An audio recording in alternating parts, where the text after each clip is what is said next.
Hey there, it is Thursday. 1 p.m. hour. Look, it might be cloudy outside, but we're going to bring you the joy, the sunshine, and the news on this Thursday here. And we have a lot to get to today. Of course, we'll check in on some of the trending stories, the top stories. And of course, everybody wants to know the forecast as we head into the weekend. Hopefully that cold weather that we saw at the top of the week is something of the past, but you never know. Fake spring really is a thing. We do want to get you started, though, on this 1 p.m. hour with some breaking news. This is coming out of Barrow County, where they are searching for a missing baby. This is him right there. We'll learn this information together. The Georgia Bureau of Investigation has issued this search for, we're learning, or we believe he might be 1 year old baby Rafael Aguilar Rubio. He was reported missing around 10 o'clock this morning by Cesar Martinez. He is believed to be in extreme danger there this morning. Here's what we know. He was last seen 681 Carla Court. It's in Winder, Georgia there. They believe he was traveling west toward Gwinnett County, last seen in a red 2020 Toyota Camry with an unknown Georgia tag. Again, he was believed to be taken by Cesar Martinez in a red 2020 Toyota Camry. They don't know the Georgia tag, but get a good look. We're hearing some reports that he might be 9 months old, some as a 1 year old baby, but regardless of the age, the goal here is to make sure that he is found and returned safe as well. They believe he's leaving Winder, Georgia, that's Barrow County, heading toward Gwinnett County in a red 2020 Toyota Camry. If you know anything where this precious little baby might be, of course, our main goal here is to get him home safe and sound with his family. If we hear any new details or any new information, of course, we'll update you throughout our streaming services, and we'll probably check back in around 1:30 just to put that out there for those who might join in again there as well. Again, I'm Eric Perry. Some of the other big stories that we are following today, we know 2 construction workers were found hit by a car here in a hit and run, or they were hit on the job. This was in Lawrenceville this morning. It happened on West Pike Street. We know that they were working on some sort of a water line when they were hit, and it happened just before 7 this morning. At some point, they had the roads closed down. It's now back open again. It was raining and really kind of wet this morning. Not sure if that played any factor in what happened. We don't know the names of those involved here, but we do know 1 person reported in critical condition. A 2nd person, we believe, is in stable condition. Here's what we don't know. We are working to find out if that driver who hit them, if they stayed there on the scene, if they left, if there are any charges that might be filed in this. And of course, we're going to continue to follow their conditions as well. This is a big talker coming out of the state capitol, and this has to do with, look, I have 2 of them here, cell phones with kids in schools. Right now, there is a bill that is advancing in the Capitol where K through 12 would be banned from using their cell phones inside of school. So here's what they're calling it. They're calling it a bell-to-bell initiative. So you have to check in your phone before you go to class, or the little ones. I'm grown. I can do what I want to do. But this is for the students here. You have to check in your phones, and then you would check it out at the end of the day. State Representative Scott Hilton, Republican, he represents District 48, which includes Peachtree Corners. He is the one that is sponsoring this bill, and there's some support for this here. We have seen some advocacy groups supporting this bill as we go in, but of course there are people who are on the other side as well. Victoria Cavadid, who's with Change for Chi, it's a school safety advocacy group. They say that yes, it will help students focus in schools, but you know, unfortunately, we are in a time where violence we have seen inside the classroom. So parents, they want to be able to get in contact with their kids or just kind of keep touch base with them. They have some concerns when it comes to that, but it looks like it is advancing there. They said there are some special need provisions there for those students who have special needs and for emergencies. I'm very curious to see where that will go. Initially, we know this was for grades K through 8, but they did expand a new bill here that would include high school students as well. So, of course, those are just some of those big stories that we have been following. Let's get over to Tanya Mendoza with our assignment desk. There's so many different stories that our reporters are fanned out through. Tanya, I know a big one is that little girl yesterday, Angelique Proctor, has been on it, and I've seen on social media a lot of people are outraged. They want kids just to be able to be kids, and seeing that heartbreaking story. What is she working on for the angle for today? That's right, Eric. Angelique Proctor is working up on a follow-up story regarding the tragic shooting on Tiger Flowers Drive on Tuesday night, where a mother and daughter were shot. Tragically, the daughter, 7-year-old Zoe Price, died following that shooting. So Angelique's out in the neighborhood. She's talked to the community, and today she is speaking to family members and authorities about the latest on the case. What she tells me is that police believe a suspect opened fire on the home after a dispute with another individual 30 minutes prior. What we did receive from the family this morning is a picture of Zoe Price, and so everyone has the picture. There's also a memorial at the home, at the mailbox for Zoe. The community is outraged.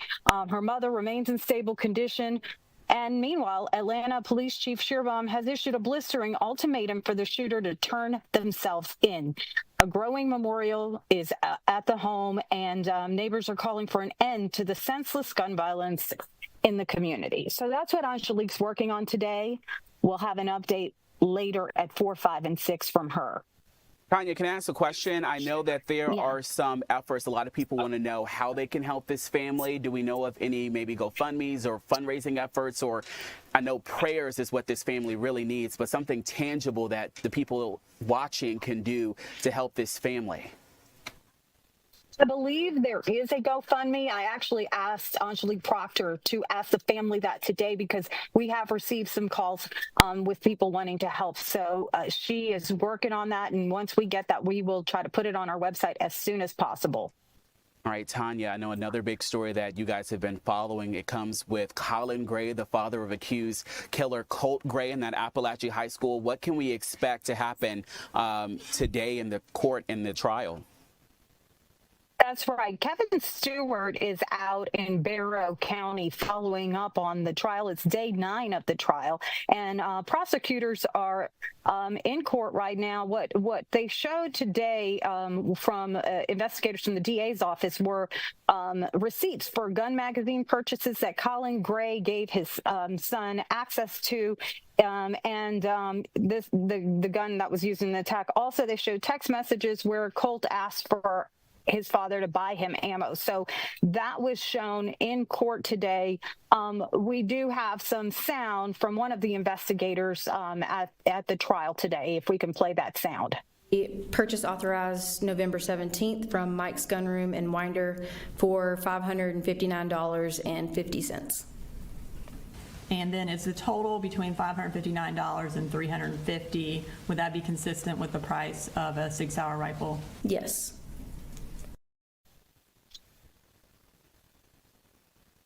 Okay, so you heard the sound. We'll continue to follow on that trial. You can watch it live on our website, and we will have updates throughout the day on that story. You know, Tanya, I was in the courtroom just yesterday, and so the woman I believe that we're looking at right now, I think there might be 2 more witnesses that the state they're going to call up, and we are expecting to be seen or be shown in the courtroom the chilling surveillance video from inside Apalachee Halls. Of course, we're going to be very careful, the judge, not allowing that to be shown. But, you know, just to take the viewer in, there's a lot of emotion, and there's still some families of those 4 who were killed, 2 students, 2 adults. There a lot of emotion that's in there that we heard yesterday as well. Do we think or anything when we come to, I guess, that Kevin has seen today that they might wrap? I know yesterday we were hearing that the state was hoping to wrap either today or tomorrow. Have you had any conversations with him to see if they're still on schedule to do that? Earlier, the notes he gave me were that they are expected to rest their case today, presenting these final witnesses and visual evidence. You know, we're waiting for that video that you're talking about to be shown. After that, I think he will have probably a status update. Yeah, it's going to be very interesting to see that, and then to see the defense when Colin Gray, and to see who they're going to call to the stand. I'm curious, will Colin Gray testify in his own trial? We've seen the interviews and stuff like that, so that's something I guess we'll just have to wait and see what comes out of it. All right, let's end on a positive note here. There's a donation that's happening when it comes to the NICU. What are you learning with that in Piedmont Hospital? That's right. Doug Evans is working on a story regarding the Gaddy family and a donation to the Piedmont Fayette NICU. The Gaddy family is famous in that area for a big Christmas lights display they do every year. Most recently, it was usually a driving tour. This year, they did a walking tour, and the walking tour was specifically to raise money for the NICU at Piedmont Fayette Hospital. So you might ask, why are they donating to the NICU unit? Well, the inspiration behind this was made to honor their late grandson, Brady, who passed away some years ago following a premature birth at Piedmont Fayette NICU. This happened several years ago. The family actually were having twins, and he sadly passed away. So in his memory, they are doing this. And Doug has talked to workers at the NICU unit about how the donation has impacted them, and they're very grateful for what this family has done, and they're trying to keep their grandson's memory alive through this big donation. Any of these stories, any information that sticks out, anything we need to know before we go?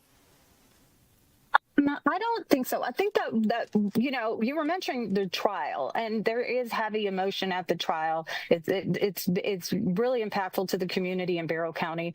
We will continue to follow that. It is one of the biggest stories that we've covered here in the past 5 years. So we'll have a close eye on that. We'll have a reporter on that every day. You said you were there yesterday. Kevin is there today. I'm hoping that I'm sending Ray Yedina over there tomorrow. So if people want to watch that, they can definitely tune in to a live stream of that every day.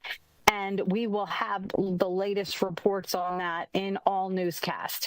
Yeah, this has national coverage. This is only the second parent, Tanya, that has gone to trial in this. The first being Oxford with the Oxford shooting. His parents were found guilty. They were convicted. They're serving time. So it's interesting to see if that precedent will carry over here in Georgia. Tanya Mendoza, look, you did a good job. Thanks so much for joining us. Thank you. All right. All right. Back now, our other big story. If you have been outside, it is really pouring down out there. I was walking from my car inside, and then it started just coming down, and I had to run. It's kind of unusual. We haven't had a lot of rainy days so far this year, or really for the end of 2025 for that matter. But we are off into the races with heavy rain taking over, especially the north side of town. This is a live look at Sandy Springs there, the King and Queen building you see there, but you also see that heavy rain coming down, making those who are out and about, especially in their vehicles, they're having to use their windshield wipers, and so will you if you decide to join them. Let's go ahead and take a look at Fox 5 Live Viper radar now, and you'll be able to see that there are plenty of showers across the area. Those showers continue to impact the northern tier of the viewing area. Those showers are going to continue to track to the south as we get deeper into the day. In terms of what the day looks like ahead is we'll have some heavier downpours that move into the metro. We're trying to figure out some things here from the control side. There should be the links to computer. Is it not coming up here? I can draw you a picture if you want. You just say it and I'll draw it for the viewers. How about this? A mess. Imagine the radar being flushed with lots of green and lots of yellows. So here's the deal, folks. You can just listen up. We're going to have to deal with rain pretty much for the rest of the day. There will be heavy downpours. Those downpours could also lead to some thunderstorms, especially after sunset tonight. So don't be surprised if you hear a clap of thunder or two. Generally speaking, we're looking at least about an inch of rainfall to come down across the area over the next 12-hour period. By this time tomorrow, I think most of the rain will be out of here, and you could possibly even bring in some sunshine for the second half of Friday.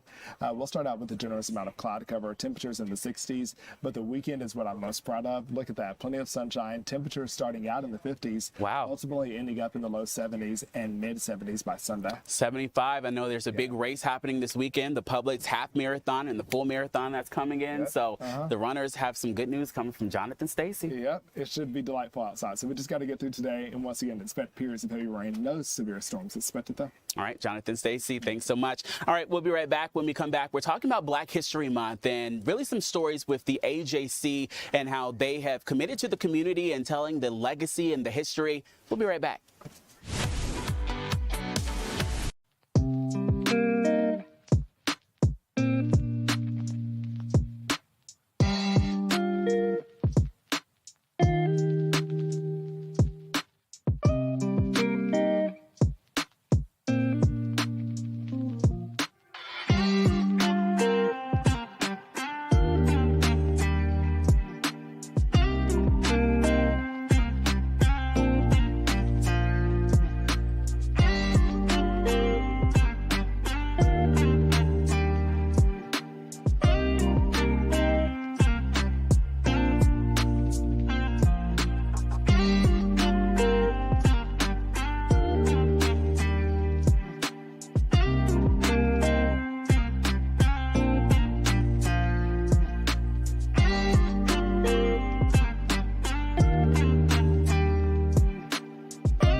All right, welcome back on this Thursday. We want to get you to a live picture. This is civil rights icon Jesse Jackson, who's lying in repose in the Rainbow Push Coalition headquarters in Chicago. We know he arrived, or the body arrived there this morning. We'll get you to some video. I think we have it of it leaving probably the mortuary, the funeral home, as it makes its way there.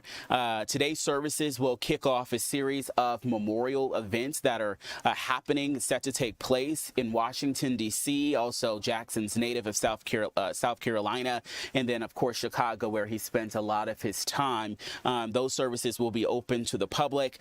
He died at the age of 84. Of course, Jesse Jackson, a monument, a statue, really, in our community, has ties here to Atlanta. You know, he was under the tutelage of Martin Luther King Jr. back in the 60s. He was there with him, I believe, when he was shot and killed in 1968 in Memphis, Tennessee. But of course, he was a leader in his own right. Of course, Rainbow Push Coalition, champion of voters' rights. At the time, he was the furthest to make it to getting a presidential bid for an African-American man, really paving the way for Barack Obama. And of course, he had honors here with the universities, HBCUs as well. Of course, it is still Black History Month. We still have a couple of days left, and it really is something that a lot of people have been tuning in on. I want to bring in Ernie Suggs for this conversation. Ernie, you're with the AJC, and I know the AJC has a commitment to telling the stories. First of all, talk about just how important it is to tell Black History Month stories, to keep that legacy alive, especially for such an institution like the AJC.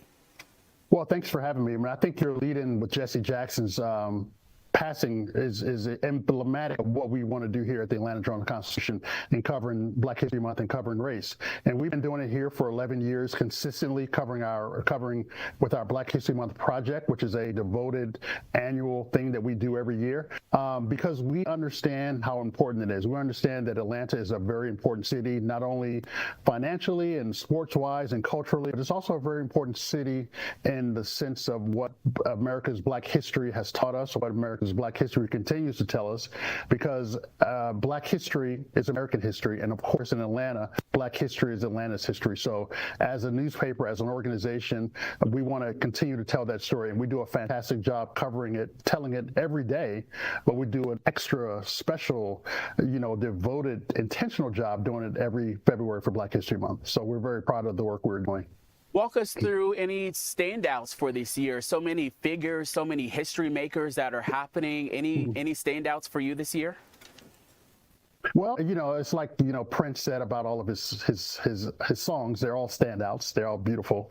But this year, let me just say this. For 11 years, we've been doing this for every day in February. So we've done for 300 stories over the course of this series. But every story is great. Today, for example, we did this very, very amazing retrospective of work of W.E.B. Du Bois, who, of course, was a professor at Atlanta University. But in 1900, he took all of his data. He took all of these photographs taken by the great Thomas Askew to Paris to show the world that Black people were beautiful, that they were resilient, and that they were succeeding in life just 40 years after slavery. So what we've done at the Atlanta Journal-Constitution for the series, and it's published today, if you go to ajc.com, is we recreated Du Bois's work. We recreated the data using modern data. We had Mirtha Donerstrong, who was a fantastic business reporter, who recreated that data, wrote a story, and we had Natrice Miller, who was a fantastic photographer here, recreate, she went through 600 photographs that Thomas Askew took and recreated most of those in modern parlance. So it became, this amazing piece of journalism that showed that history is not static, that history continues to move. And what Du Bois was trying to do in 1900 was showing that Black people were beautiful. It was called the Exhibition of the American Negro. And he wanted to show that Black people were beautiful and resilient and resourceful. And I think that this series and this story by Mirtha and Natrice continues to show that Black people are beautiful, resourceful, and resilient. So it's an amazing piece, and we're very proud of it. I'm going to sneak in one more question. I'm so grateful that my station here, we do a Black history piece. How important for local stations, national stations, media cover Black history and continue to tell those stories? It's very important. It's always been important, but it's very important right now, considering where we are politically, considering where we are culturally, that institutions like the Atlanta Journal-Constitution, and you guys over there, you guys are doing a fantastic job. I watch you every day, to continue to cover the Black community, to continue to cover these Black stories, because it's going to be incumbent upon ourselves, it's going to be incumbent upon our readers and our listeners and our viewers to get this information. And it's important for us as news organizations, and particularly in a city like Atlanta, which, it's the so-called birthplace of the Civil Rights Movement. It's the so-called Black Mecca. We have the largest consortium of Black colleges. We have the largest consortium of college-educated people in the city. We've had 50 years of Black mayors. So it's a very, very incumbent upon us in Atlanta to continue to cover the Black communities, to continue to cover Black history, because, as I said, it's not static. It's continuing to go. And I think that Du Bois story that I talked about earlier is a perfect example of what was happening in 1900 is happening in 2026. So we are a beautiful race people, and we want to continue to cover that and continue to tell that story from a media standpoint and from the Atlanta Journal-Constitution and what we're doing here at ajc.com and uatl.com. And you can find all of our stories on both of those websites, as well as if you ajc.com/Black History Month. So you'll find all of our work for the last 11 years. All right, I'm going to ask one more question. I'm going to sneak it in really quickly. What kind of response do you guys see? You can ask as many questions as you want. I know my producer, however, would say otherwise with that one. Okay. What is the response from readers? We know there is a large variety of people that are watching. Overall, what have you seen? What has been the feedback? I'm sure there's someone out there that has learned something and is really appreciative of the work that you guys are doing. Yeah. And that's the important and beautiful part of this is that people are learning stuff. So I'm getting letters every day, and all the reporters are getting letters every day. They're, old-fashioned, like, we love this, we learned something. It's all of what we're doing is very important. So we are getting a very, very tremendous response. But let me tell you about one other story. We did a story, Nedra Roan did a story about the first 2 black Delta flight attendants, and Naja Parker produced a video for that. That video got over 1 million views on all of our platforms. So that was probably one of the biggest videos. It's obviously the biggest video and the biggest story that we've had in this series, but that's just an example of just how impactful this series has been. We can get 1 million people to look at that video about Delta's first black flight attendants, and that's just an example of just how powerful this whole series is. So the response has been fantastic. We're enjoying it. It's been a lot of work, but it's been a lot of work that we've been very proud of and we enjoy doing. And again, everybody in the newsroom participates in this. This is a voluntary practice. Everybody does it voluntarily, and everybody loves doing it. Everybody has, over the 11 years, everyone in this newsroom has done something to contribute to the series, and we just keep going. We're looking forward to year 12 next year. All right, Ernie Suggs, thanks so much. We've been scrolling the website so people can go and visit and look at the stories. I personally saw a story, I believe it was you who was kind of forefront in it with Marta talking about the stations. I thought that was so well done. Ernie Suggs, the Atlanta Journal-Constitution, thank you so much for joining us for this conversation. Well, thank you very much for having me. And again, to your viewers, we're doing a lot of great work here at the Atlanta Journal-Constitution and UATL.com. So please continue to follow us. Perfect. Thanks so much. All right. That was Ernie Suggs, the Atlanta Journal-Constitution, about the importance of Black history and the stories that they've been telling. Another thing that's important is giving back. And for a lot of college students, a lot of HBCUs, there is food insecurity. Our Chris Rosenthal, I believe, is at a food pantry where they're getting a pretty big donation. Chris, good to see you. Hey, yeah, good to see you. So, yeah, Kroger was here today at Mimi's Pantry. This is a food pantry here on Clark Atlanta University campus here. Just, here to address, since 2015, to address those food insecurity issues for students. And, yeah, Kroger, like you said, they were here today donating about $5,000 worth of food and $2,000 worth of gift cards here. Stocking these shelves. I'll show you here. They were stocking these shelves here, and also, in another room, I'll come over here and show you as well. Really a lot of food here for students that are in need. They did this at actually several schools across the state. So big donation, and one that they are very appreciative of. And again, this is Mimi's Kitchen, and I am joined by Cheryl Lowry Mimi's Pantry, and I'm joined by Cheryl Lowry here with Mimi's Pantry. And tell me, first of all, just how this got started back in 2015. Well, in 2015, we had what we call Change Agent Tank, which is a social justice initiative where students have the opportunity to talk about things that are important to them, relevant to them. And a young lady by the name of Malika Flowers, who was a graduate student at CAU, who had an 8-year-old son, said that she bought a pizza every Sunday for she and her son, and that they cut it in as many pieces as they could, and they went breakfast, lunch, dinner, breakfast. Needless to say, she won. After doing due diligence, we learned that 40% of all college students nationwide say that they're food insecure. And on HBCU campuses, it's a little higher. And so we began immediately to start fundraising around my mother, Evelyn Gibson Lowry's name, so that she would have a program here that was viable for students, as she was so into mentoring young people. And so Mimi's Pantry began in 2015. We started out getting bags and putting what we thought would be breakfast, lunch, and dinner in there, which wasn't exactly how we wanted to do it. And so Kroger came in and put in these shelves for us.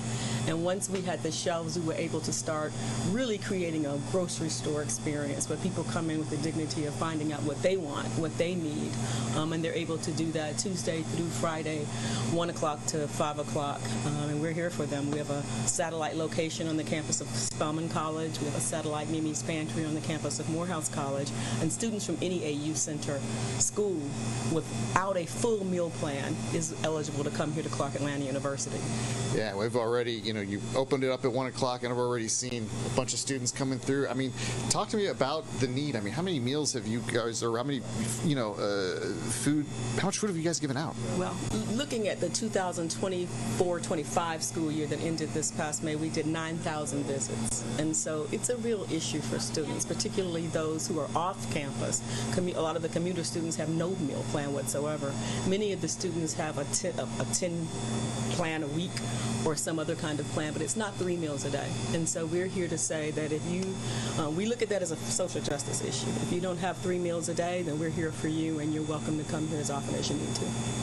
They're working hard, they're trying to study, and hungry. I mean, is that an issue? Absolutely, that is the issue, is that nobody should have to decide between studying and buying books or supplies and food.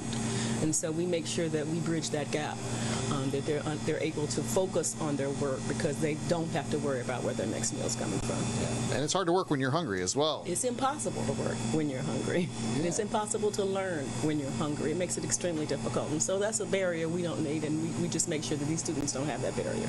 One of the things I notice here, I mean, it's not like a random hodgepodge of food that you guys have. I mean, it's kind of strategic as far as what you have and what you need and what the students use, huh? Absolutely. These students eat the same thing your kids and mine eat. And so we have canned vegetables for those students who need to do that. We have fresh vegetables, as you can see, which are hard to come by, but we have fresh vegetables for those students who live off campus and actually do cook. And then we have meats. Meat and turkey and all kinds of stuff like that, ground beef, and some of the students, particularly some of the young men, no shade, use frozen foods. Yeah. And so we have those types of foods in addition to fresh vegetables for some students. And we went to the Atlanta Farmers Market and got all these fresh vegetables for students. And so, they're trying to eat healthy, and we want them to. Yeah. Of course, this Kroger donation is a huge help. This isn't a one and done. They come out, throughout the year as well, and help you guys out. So, so big donation again, $5,000 worth of food and $2,000 in gift cards here at the Mimi's Pantry. Hey, Chris Rosenthal, I've been looking at some of the food there. Let me tell you, when I was in college, a pack of noodles hated to see me coming, boy. I know that these college kids are going to enjoy it. I have a question for you to ask Cheryl, because she said something so important. She talked about the dignity of it. There is such a embarrassment that people feel when they can't afford to eat. Talk about how they are helping with that stigma, especially with the grocery store style setup, so that way people can come in, the students can come in and get what they really need and not feel that shame like she was kind of talking about a little bit. Yeah, I had a question for you from my anchor Eric. About the dignity of this. How do you maybe address the shame of coming in? There is no. When we started in 2015, we had all kinds of privacy disclosures and all kinds of things. And now, if you go to our Instagram page, you'll see that they are, hey, we got some new food today. 2020 did a whole new thing. Food insecurity became something that's a fact of life as opposed to something for people to be ashamed of. And so at this point, we don't have to deal with that issue anymore. And again, if you go to our Instagram page, they lead the charge in saying, hey, we got some fresh green peppers in here today, because it's an issue that the shame is gone. The shame is gone. It's a real issue that we are addressing, that students are happy to share what's happening and the resources that we have. Rather than hide it, call attention to it. So. Absolutely. It just really, honestly, I think at the pandemic seemed to just take a shield off of all of that. Yeah. All right. Yeah. Chris Rosenthal, Cheryl Lowry, thanks so much. A huge team up with Kroger and the AUC to pack the pantry. I love to hear that shame has been erased. Of course, the pandemic so detrimental in a lot of ways, but this might be something good that people can come out and help as well. We'll have more information about this, and if you're a college student that are watching, or if you know a college student here that they have those satellite locations, we'll put that on our website, fox5atlanta.com. So many stories are trending. Sam Daniels standing by. We'll talk with him and some of the things that have you talking online when we return. We'll be right back.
Welcome back on this Thursday. We want to check some top stories that happening across the nation. A big one when it comes to Jeffrey Epstein and Hillary and Bill Clinton, the former presidents. We want to get you out to some live video. You can see this is in New York there as Hillary Clinton is set to appear before the House panel. This is a good view, and we like this. We talked about it during the break here, that you can really see the media coverage around this one. The Clintons are slated to testify today and tomorrow. I believe Hillary will be today, former President Bill Clinton tomorrow, with their involvement or their investigation with the House investigation into Jeffrey Epstein and when it comes to their relationship with them. Now, the former Secretary of State told U.S. House lawmakers in New York that she has no knowledge of Jeffrey Epstein or Ghislaine Maxwell's crimes. And then she also says that she really didn't know anything further than that. We know that the former Secretary of State,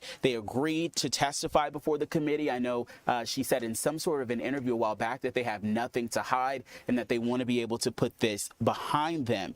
She also says she does not recall meeting or speaking to Jeffrey Epstein. She says her husband, who did know Epstein, they have all denied wrongdoings or any knowledge of the crimes against him. In fact, the former president Clinton says that he cut off ties with Epstein 2 decades ago and has voiced regret that he was ever associated with Epstein, who died back in 2019. We are expecting Hillary Clinton today. We are expecting Bill Clinton, the former president, tomorrow, on Friday. And of course, this is something that we will be monitoring. There's podium set up again. You were looking, you saw the media coverage there. So we'll be sure to follow this story for you as well. We want to pass along a death for you when it comes to Jeff Galloway, big in the running community here. You've probably seen him on Fox 5 so many times. He died at the age of 80 in Florida. He was a big component here when it comes to the Peachtree Road race. In fact, we were talking to one of our producers, our senior producer in the morning, Jen. She was telling us that she was a champion when it came to the Peachtree Road race to involve the walking aspect to make it more inclusive. Hey, he also, 1972, was on the U.S. Olympic team, and he was an inspiration for elite athletes. I mean, when we were having that conversation in the newsroom, Jen really lit up about his contributions to the running community. She was a runner, or she is a runner there. And again, he promoted that run, walk, run strategy. So, you could take your time. You can do it, making it inclusive for everyone. And we've talked to him so many times here at Fox 5 at the Peachtree Road race there. His contribution is not lost on us, and his legacy will, of course, live on. So our thoughts and prayers are with his family. Jeff Galloway died at the age of 80. Let's get a check with some of our trending stories with Sam Daniels. Cham, and I know before we get into what's trending, we're hearing probably some updates when it comes to that baby that was found at the top of the newscast we were telling you about. You're up there at the assignment desk. What have you learned and what have you heard when it comes to that? Hopefully, we've all been hoping for a safe ending to this story.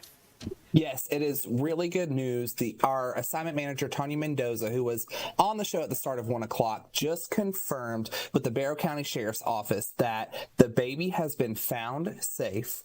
He is being returned to his family, and that the suspect has been arrested and is being transported to the Barrow County Jail. The Barrow County Sheriff told us that the DeKalb County Police and the Gwinnett County Police helped rescue the child, find the suspect, and make sure that he was safe. So some really positive news to update you guys on the breaking news at 1 o'clock.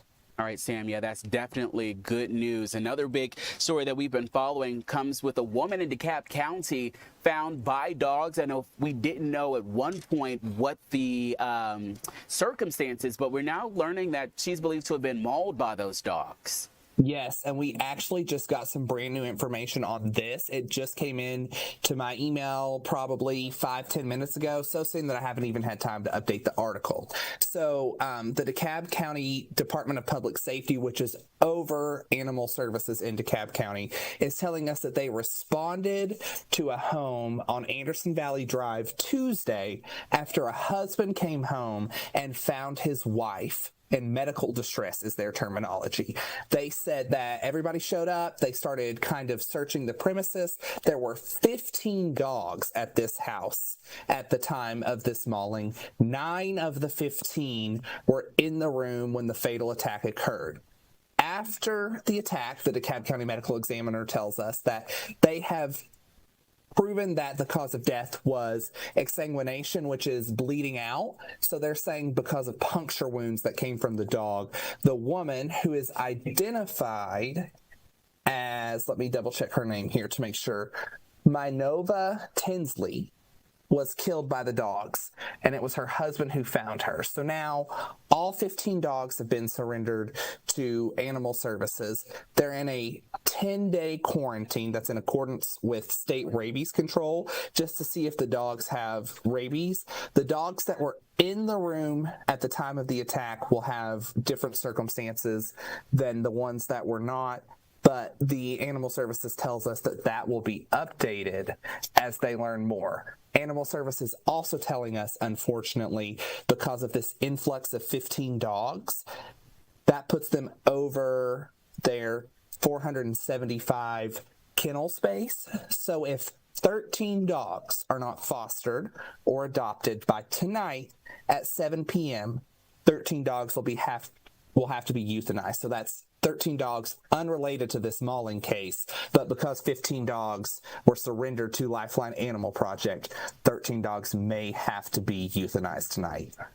Sam, do we know what type of dogs might have been involved? Did they release any of that information of the breed of dog that involved in this? They said they were large dogs, but they are working to identify it, and especially with dogs, you can't necessarily tell a breed if it's a mutt of sorts, so they will probably have to run some DNA to get all those answers that they need. All right, our thoughts and prayers with that family there. I know they were too emotional, understandably, to talk with us yesterday. Talk about a Decatur jewelry store. It was a part of a scheme and a scam. We've been seeing a lot of talk happening with that. What's going on in Decatur? Yeah, so it's a Decatur store. It's Milani Jewelers, and it's actually not just Decatur where this happened. It happened at another Milani Jewelers in Richardson, Texas, and then a refinery that I assume provides some sort of jewelry to both Milani Jewelers in Florida. So they raided it yesterday. They raided all 3 places simultaneously. They're saying that scammers were impersonating law enforcement to trick victims, mostly senior citizens, according to law enforcement, into buying gold bars with their life savings at these stores. So the victims were pressured to hand over gold to couriers, and then they raided it because they say these jewelry stores are where the gold was melted down to hide the trail of the crime. So they've linked it via forensic evidence, according to police. And there was also something that happened in January, not in Decatur, but with more Milani Jewelers, because this is being led by Texas law enforcement. And they just said that Lithonia police are backing them up, and they helped them with this jewelry store raid. Right now, we don't know who's been arrested, who's in custody, and we don't know how much money has been stolen exactly from this, but we are working to learn more information, and we'll keep you updated as we get that. All right, before you go, Sam, we got to talk about these kids running amok at the Battery that happened over the weekend. I was here Saturday. We saw the video. You're taking a look at some of the video. What have we learned from this just yesterday, police releasing more information? So we've learned officially that 17 people were charged by Cobb County Police. There's a chance that more people face charges. Cobb just said that these are only people that they have arrested and charged. They also received backup from Smyrna Police and some other agencies, so there's a chance they charged them. Eric, you and I were both here on Saturday night when Cobb originally came out on Facebook and said, hey, we're increasing patrols here. They'd heard about this possible, what some people are calling teen takeover on social media. All in all, Cobb County Police say there were 100 teenagers reportedly in the Battery on Saturday night. So that's a lot of teens, some without supervision. All in all, 9 juveniles were arrested. We're not sure their exact ages because they don't release the ages and names of juveniles that were arrested. And then 8 adults were arrested. So the adults face charges of inciting a riot, loitering and prowling, and then misdemeanor obstruction. 2 teens were charged with possession of a firearm during a felony and possession of THC. They were taken to a regional youth detention center. 7 other juveniles who we do not know the age of were arrested for theft, hit and run, and loitering. Those specific teens were released to their parents after being arrested and processed, according to police. So I did an interview right before coming on air with the county commissioner there in Cobb County. He says that they are looking at, again, they're hearing rumblings of another teen takeover for this weekend at Cumberland Mall. So one of the reasons I think why this was shut down so quickly in Cobb is because they knew about it. So they had on standby. And they say that they actually watched them for quite some time. And then when it started to get a little bit out of hand, that's when they took over and they kind of told them that they had to leave. And Sam, I believe you were here as well when this happened at Atlantic Station. Can you talk a little bit about that? Because this is happening, as you mentioned, a little bit all over Metro Atlanta. Yes, so Atlantic Station happened, about a month ago, I believe, Eric? 28th, somewhere around that time during that Christmas break. So, wow, time flies, I guess. I didn't even think about that. So almost 2 months ago, this happened. We were here on a Saturday night, and we had no clue what was happening. There was no precursor to this, and we started getting phone calls into the newsroom about gunshots going off in Atlantic Station. Well, turns out it was not gunshots, but it was another one of these teen takeovers. Police didn't have any forewarning about it, and so it ended up they were launching fireworks. They had to close down 17th Street around Atlantic Station, and there was a lot of stuff going on because they were just, as you said when you tossed to me, running amok. They were just doing whatever they wanted, whenever they wanted, and APD had to end up calling in the Georgia State Patrol and other surrounding police departments to help them gather up these hundreds of teens that were just causing chaos, despite Atlantic Station having a curfew for unsupervised juveniles. And we know that they had the fireworks as well, but they did fire gunshots at 17th and Spring Street. Thankfully, no one was injured. Sam Daniels, thanks so much. I said it Saturday. I'll say it again. These parents, you need to know where your kids are, and that's something that county commissioner said as well. I'll have more in that story that I'm working on after this for our newscast. All right, Sam, thank you so much. All right, we want to take a little turn here and take you up to North Georgia. When you think of Dahlonega, Georgia, you probably don't think of crime and punishment. That's probably not what comes to mind. Our Paul Milliken is actually talking about a tour there that they're doing. It's a walking historical tour about crime and punishment, something you probably didn't even know that you needed to do. Hey, well, it has been a fascinating day here in Dahlonega. You guys know I love spending time in Dahlonega, especially when we're getting really good stories, and there are plenty of them on the Crime and Punishment Historical Walking Tour. This is so interesting. So this tour, about 45 minutes long, takes you around the town square and even just off of the square and has stories of just that, crime and punishment. So if you love history and you love true crime, this is your place. And it all leaves from the Dahlonega Gold Museum, which of course is the old courthouse. And the assistant manager here is standing by. Matthew, great to see you again. Hey, great to see you. So the stories just keep coming, and I love that there are many stories associated with this building. Talk about where we're standing right now. So this part of the building here used to be the main entrance to the courthouse. Okay. There, our main entrance nowadays, our emergency exit, a door that's sealed up. They were all side doors that were open. It was kind of a common area for the town. Okay. They would have market days on the first floor. All the court proceedings were upstairs. Right.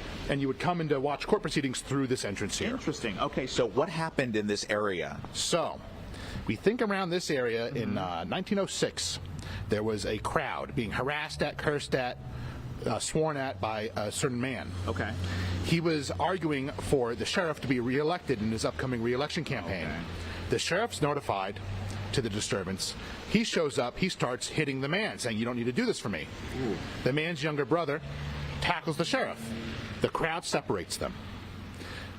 The younger brother gets mad. He goes home to find a gun. Oh boy. Not a great plan. Oh boy. Comes back, aims at the sheriff, fires 4 times. 2 shots hit the sheriff, one in the groin, one in the side. Wow. Doesn't incapacitate the sheriff. The sheriff goes to shoot at the man who starts to run through the crowded building. The sheriff goes to shoot into the crowded building. Another man knocks his hand upwards. There's a bullet hole somewhere inside. It's all been plastered over, so we don't know where it is now. But they both got in trouble with the law. The sheriff more so, because he pled guilty. The 2 brothers, they had some influence in the town, and they got off pretty light. Wow. It just goes to show you, we think political drama is a thing of now. It's apparently always been going on, right? That's right. That's right. How much fun do you have leading people on this tour, shining a light on these sort of hidden stories? It's a dream come true. Yeah. It really is. I love doing it. So we said before it's about a 45-minute tour. Is it accessible to everybody? It's accessible. We can keep it on the sidewalks. I can adjust it based on your needs. Yeah. Wear proper clothing. I do it in the rain. I do it in the sunshine. So just be comfortable that way. Yeah. And 45 minutes to an hour. Beautiful. And I have to say, even on a dreary day like this, it's kind of more perfect, right? It really sets the scene for what we're talking about. Yes, the ambiance is very mysterious today. I agree. I totally agree. Well, Matthew, this has been a fantastic morning. I cannot wait to work with you on our new podcast series, The Crime of Dahlonega, okay? Hey, let me know. Let's do it. All right, sounds good. Again, this is the Crime and Punishment Historical Walking Tour. There are still a couple of dates left. There is one later this afternoon. There's one then on Sunday, and then one on the next Thursday. So all the info is on our website, fox5atlanta.com. Just look for my story under the Good Day section. All right, Paul Milligan. I mean, hey, crime is a really big seller on the podcast. I think you have an idea there. All right, when we come back, we'll take you to a middle school that is simulating an airport. We'll tell you why, and we'll introduce you to the students coming up.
All right, welcome back. Before we go, let's get you out to a middle school doing something very cool. They've transformed their walls and halls into an airport. Eli Jordan is there. He's walking us through it.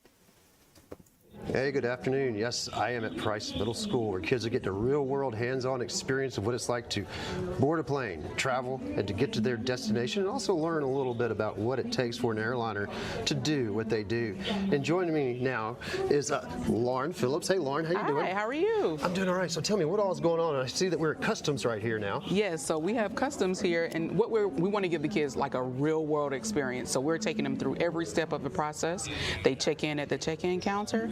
come in, they go through TSA or security, and then they get their boarding pass taken. They board the plane. Once they leave the plane, they go through customs, and then they start exploring what is Nigeria. And so over here, like I said, we got the customs here, but this is, I guess, the plane simulation, correct? Yes, that's correct. And so what all's going on here? So the students are, obviously this connects to our instruction, so they're learning from their teacher, who is their social studies teacher. 7th grade covers Africa, and so we wanted to make sure that they actually learn from this and just not that it is for show.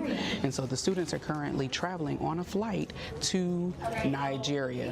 And they're getting snacks and everything. They're getting snacks and everything. And then you also, there's also a genuine airline attendant here. Absolutely. So we have it on the safety checks and everything. Absolutely. So we thought, hey, how can we make this even more real? So we got the flight attendant, we had a real live TSA agent, and the students they have passports made with their pictures and everything. So we wanted to make sure that it was very authentic. And then also, you said they were going to Nigeria, and then over here we noticed that there was some VR stuff going on, but I guess they switched classes now. But oh, here we go. Yeah, we got some VR stuff going on. So so the students are getting an opportunity. You know, the best way to experience it is to feel like you're there, and that's what VR provides them, an opportunity to feel like they're there. This is a STEAM as part of project-based learning. We kind of do a little bit of STEAM and making sure that the kids have that science. STEAM. What is STEAM? Real quick, remind me. Science, technology, engineering, arts, and math. So we're incorporating all of those things with this project. And one of the bigger STEAM things is right over here, where they're actually learning what it takes for an airliner to do what they do. Right? Absolutely. So in order to, this is a part of a bigger thing. Like, we want the kids to learn this experience, but we also want them to explore it. Maybe we have some pilots in the room. Maybe we are really interested in. So that's what that experience is about. And then this final thing is, once you get to your destination, you're going to want to chow down on some good food, right? After a 14-hour flight, you really want to eat something. And so the kids are experiencing what it tastes like in Nigeria. Awesome. Well, Lauren, real quick, just tell me, what do you guys hope the kids will come away with, when they're wrapped up with this project? So the goal is for them to continue thinking about, like, where will I like to travel when I'm old enough to travel on my own? Am I interested in a career in the aeronautics industry? And to apply what they've learned today to what they're learning in their social studies classes as a 7th grader who studies Africa. And so everything they do today will connect to what they're doing in instruction. And as we round out this end of this school year, we're approaching testing. It's going to hopefully stick with them so that when testing comes around, they don't have any questions. They can answer all those questions affirmatively on Africa. And then also, too, they'll be less intimidated, if at all, when they go to the airport. Yeah, because the Atlanta airport is the most intimidating of them all. So it's right in their backyard. It's good to right there. Have some experience, and that's what you guys are providing. That's cool. That's really neat. Awesome. Thanks, Lauren. And that's what's going on here at Price Middle School, getting a little hands-on learning. Back to you guys. All right. I think the only thing that would have made it better is if they had lines for the TSA to teach the kids that you're probably not going to just breeze through that airport, but such an interesting and interactive way to teach travel and all of that involved. All right. Thanks so much for joining us for this 1 p.m. hour. Ariel Onstop, she is waiting to take over this seat for you with all the latest news and headlines. She'll be right here after the break.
attorney's investigator. She is a forensics expert. She's gone through text messages, computer searches, bank records, and keep in mind, she has presented several text messages between the defendant and several members of the family, in particular one between he and Colt's mom. I want you to take a close look and listen. During your review, did you find a text message related to this investigation? I did. Okay, I'm going to go ahead and show that. And who is this text from and to, and tell me the time of the text.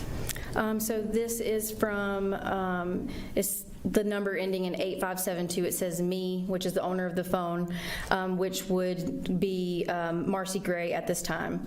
And then to the number ending in 2768, Coley Jr., and this would have been the defendant at this time, as his phone had already been taken. Okay, and what did Marcy say to the defendant? What the heck is this? I keep reading that the FBI investigated Colt last May about making online threats about a school shooting. It says they talked to you too. And this was September 5th at 12:12 p.m. Okay. And the attachment, I'll pull that up, but what generally is that? An article, a news article. Or the FBI tip. Okay. And that was released around this time? It was. Okay. And and you've reviewed the statements from the defendant as well in preparing your summary presentation? I have. Investigator Smith's interview with the defendant was around 3:30 on September 5th. Was this sent to him before that interview? It was. Okay. All right, so we are now moving to November of 2023. Tell us what's important or relevant from this month. This is when the purchase of the 6R rifle. And by 6R, oh, sorry, yeah. That was used in the shooting of Apalachee. All right, now what you see there is the prosecution attempting to connect the dots. That Cole had some issues, that the father was aware of those issues, yet bought the gun in November of 2023, months before the fatal shooting at Apalachee High School. Ariel?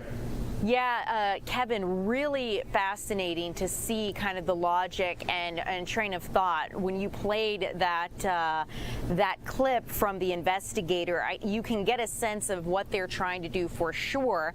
One thing I found interesting, because a lot of times we like to ask, how has the jury been reacting to things like this? Do you get to see their reactions to different things that are shown in the courtroom? But I learned recently when talking about those who've been covering this trial like yourself, you can't really actually see the jurors based on how they're sectioned in the courtroom.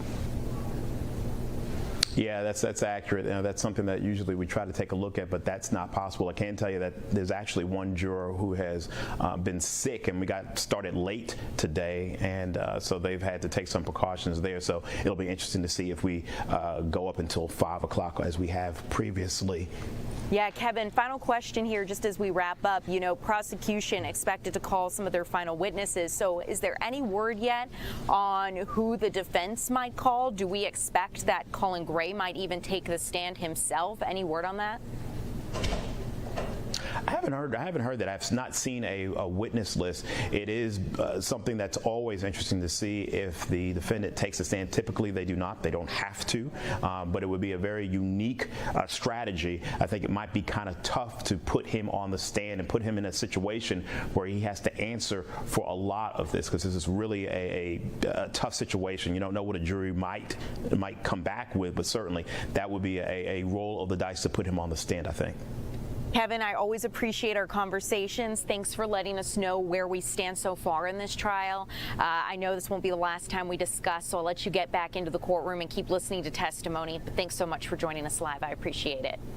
As we continue here at 2 o'clock, I want to tell you guys about a story that no doubt you might have seen on social media, so let's get into it. We don't have video of this, but it's an important story to discuss, so let me go through it with you right now, because UGA, University of Georgia, is now investigating an instructor over allegations of predatory texting. What does that mean? Let's get into it. The University of Georgia says that its police department is looking into accusations that an instructor participated in, quote, inappropriate predatory texting with a minor, end quote. And the university says it became aware of the situation after influencers confronted the instructor during a class around noon on Tuesday. Since then, that encounter has gone viral. And one thing that I want you guys to be aware of, in case you're asking questions, why aren't you seeing the name of this instructor on our website here on Fox Local, fox5atlanta.com? We're not naming that instructor yet because they have not been charged with a crime. If police decide to do that, then you'll absolutely get that name from us. One thing that they have said is that the allegations made against this instructor are deeply troubling, and we want you to know the university takes them very seriously. And UGA did post that on X Wednesday night. The investigation has been launched according to UGA officials, and the instructor has been removed from campus while that investigation is pending. The university also noted that UGA's police department has contacted the GBI and is working with the influencers who initially confronted that instructor to try to get all the relevant evidence. That's something interesting to note here, is when those influencers confronted this instructor, they didn't have police with them. So police are now having to go back and try to get what those influencers got in that confrontation to see if they have a case against this instructor. One thing you can do, UGA is actually asking anyone with any information regarding these allegations to contact UGA police, and it can also be shared through the cyber tip line to make sure that they can get all of the information necessary as they build their case. As we continue here, another story I want to let you guys know about, absolutely heartbreaking, and something that we've been following really closely. Police continue to try to figure out how a 7-year-old was killed. A senseless shooting. 11-year-old boy is now among the witnesses. We're learning after a 7-year-old girl was shot and killed, as well as her mother being wounded in West Atlanta. Police responded to this just before 10 o'clock on Tuesday, and they responded to shots fired in a home on Tiger Flowers Drive Northwest. Inside, they found 7-year-old Zoe Price and her 44-year-old mother suffering from those gunshot wounds. They rushed them to Grady Memorial Hospital in a patrol car because of ambulance delays. So the officers were really trying to do everything they could to save their lives. But we learned that Zoe later died. The Fulton County Medical Examiner identified the child, and her mother is expected to survive as of now. But APD's police chief says investigators believe the shooting actually stemmed from a dispute between two people about 30 minutes before. They do not believe it was domestic related or that the suspect is a family member. The police chief, Darren Shearbaum, delivered a direct message to the shooter saying, "Turn yourself in. We are going to find you." This is a devastating loss to the department and the city, according to the police chief. He added that several officers are receiving emotional support and counseling after this child's death because this was just a sad situation. Neighbors say Zoe was a sweet, familiar face in the community. Toys and balloons are now outside of her home as a memorial. Just a horrible situation. So if you'd like to help the family, we'll continue to keep you updated as we learn of new ways that you can get involved. Something else to keep in mind as well is that 17 people are now charged after a large gathering of teenagers outside the Battery in Atlanta. This is really interesting because it's pretty much one of the second types of these gatherings we've seen here in the metro Atlanta area and with a commercial district or entertainment district. Of the 17 who were arrested, 8 were adults and 9 were juveniles. Police said they had been aware of the meetup in advance and worked with partner agencies to monitor this situation. About 100 teens were there at the Battery over the weekend, and Cobb County Police announced that they've actually charged some of those people in connection to this. for inciting to riot, loitering, and prowling and obstruction. They were booked into the Cobb County Jail. 2 juveniles were arrested and charged with possession of a firearm during the commission of a felony and taken to a youth detention center. 7 other juveniles were charged with theft by taking, prowling, obstruction, and hit and run. So this is a really interesting situation because it continues to underscore calls within the community for parents and guardians to pay attention to where their children are and what's happening in their lives, because this is a situation that police says has the potential to escalate, and they want to make sure people stay safe. So this is something we'll continue to keep you updated on. Our Eric Perry is following up on the latest details and will continue to keep us updated here as we continue. Something else I want to let you guys know about actually involves, this is really interesting, involves a gold bar scam, pretty wild, and with a jewelry store here in Decatur, no less. So let's get into it, because a DeKalb County jewelry store was raided Wednesday as part of a multi-state gold bar scam. Texas investigators are the ones actually leading this investigation. The Colin County Sheriff's Office confirmed that the raids, including the one at Milani Jewelers in Decatur, are a direct continuation of this investigation, first made public back in January, but they are performing search warrants at businesses in Georgia, Texas, and Florida. And 3 locations targeted in that sweep were Milani Jewelers in Decatur, Georgia, Milani Jewelers in Richardson, Texas, and Orlando Gold Refinery in Alamonte Springs, Florida. But they're really looking at the financial and processing infrastructure of a scheme that allegedly defrauds victims, many of whom are senior citizens. The Collin County Sheriff's Office is leading the operation, working alongside the Lithonia Police Department and trying to get more information as to how this unfolded. But in case you're curious as to how they're doing this, the investigation takes a look at where scammers impersonate law enforcement or regulatory officials. They pressure victims into withdrawing cash and purchasing gold, and those assets are then handed over to couriers under false pretenses. It's a large-scale fraud and money laundering scheme targeting elderly victims in North Texas. We're trying to get more information on whether or not any victims were targeted here in Georgia, and we don't really know whether or not any employees were taken into custody during Wednesday's raid. But as soon as we get more information about that, we're going to let you know right here on Fox Local. Well, as we continue, I want to tell you about something really wonderful for the community. You know, we cover so many heartbreaking stories, but this is something that is going to have a direct impact on a community right here in Fayette. So a Fayette couple, actually known for their gigantic Christmas light display, has made a generous donation to Piedmont Fayette Neonatal's Intensive Care Unit. And because it's all really because of a special connection with their grandchildren. Fox 5's Doug Evans joins us live to discuss this. Doug, getting a break real quick to join us live. I appreciate it. Why did this couple want to do this? Listen, we're talking about Mike and Gwen Gaddy. Good afternoon, Ariel. Good afternoon, everybody. They run the Gaddy Christmas Light Extravaganza, 38 years in Fayette County, the largest Christmas light display in South Metro Atlanta. They have been around forever. Generations of families have been there. They made sizable donations to the NICU at Piedmont Fayette Hospital, also the NICU Parents Club there. Let me give you some numbers. $14,000 to the NICU itself, $9,000 to the Parents Club. These comes from donations that they collected during the Christmas season from people who attended their Christmas light display. I tell you what, Mike and Gwen Gaddy have been doing this for a number of years, helping the NICU there, because their grandchildren, Taylor and Brady, were born there at Piedmont Fayette and had to go into the NICU because they were premature, and were there for some time. Unfortunately, this was like 2012. Unfortunately, Brady passed away. And so they have felt very, very close to the NICU there, and they use their Christmas light display to raise money not just for the NICU and the Parents Club, but also the March of Dimes, Toys for Tots. And I'll give you some numbers here in just a minute. But just a great family. I've known them for years. Let's hear from Mike and Gwen, and then we'll hear from the folks at the NICU about what this gift means to them. We feel strongly about it. It's we've taken on a new partnership with the NICU Parent Club, and we've had a partnership with Fayette Piedmont NICU because we have a personal connection.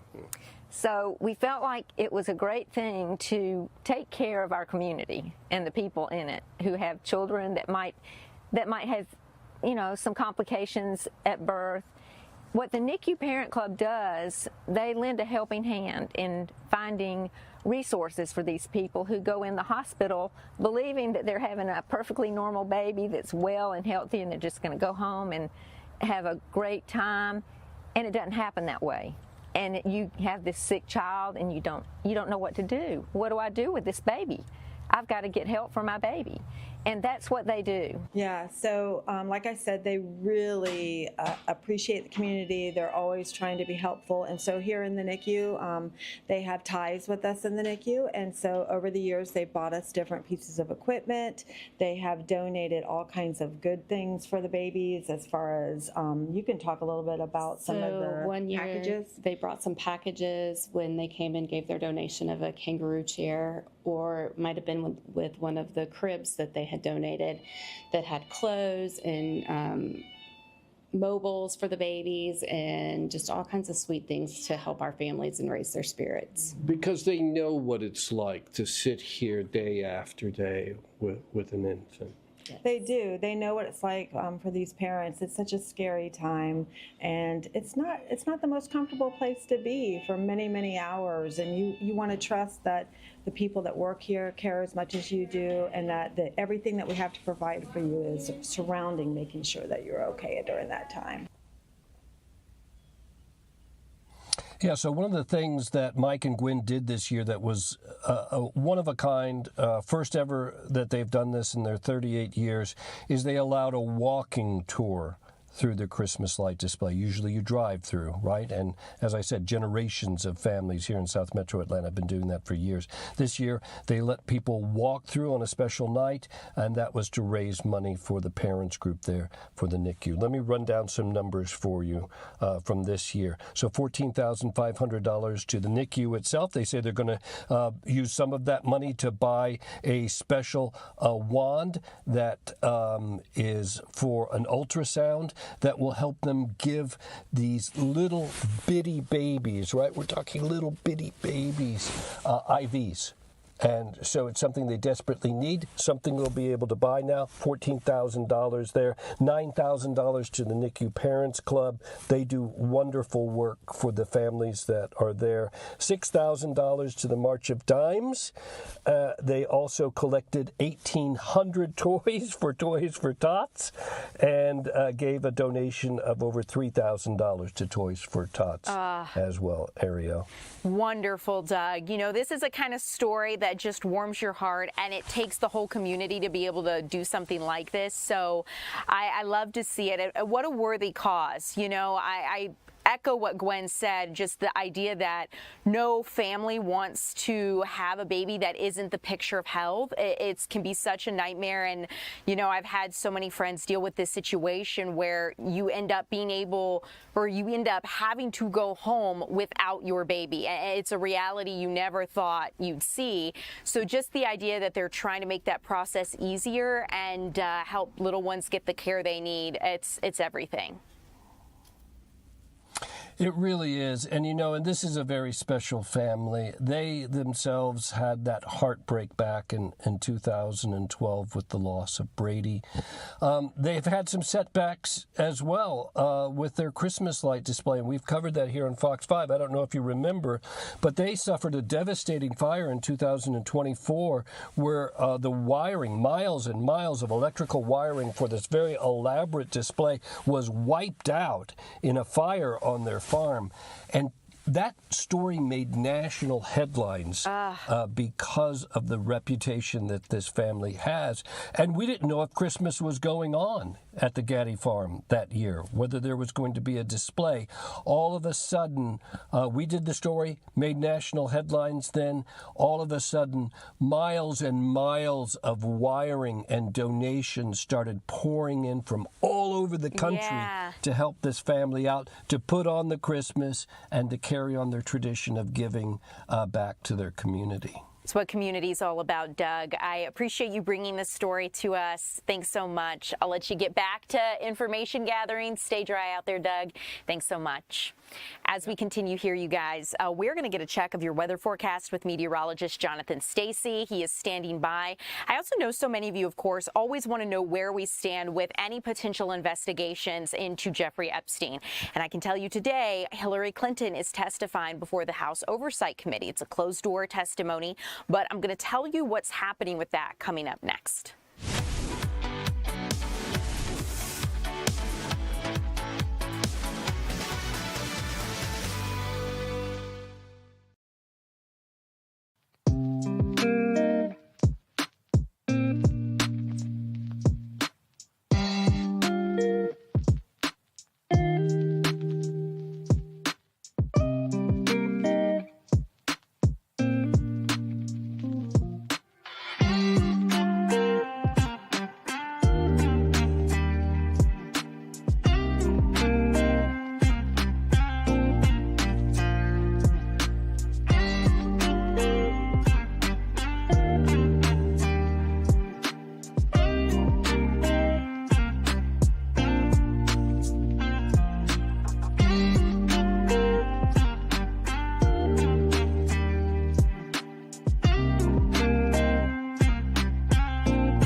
Welcome in, everybody. I'm Ariel Onstad here with meteorologist Jonathan Stacy. You guys are chiming in here on TikTok. We got Danielle saying happy Thursday. Danielle, happy Thursday to you too.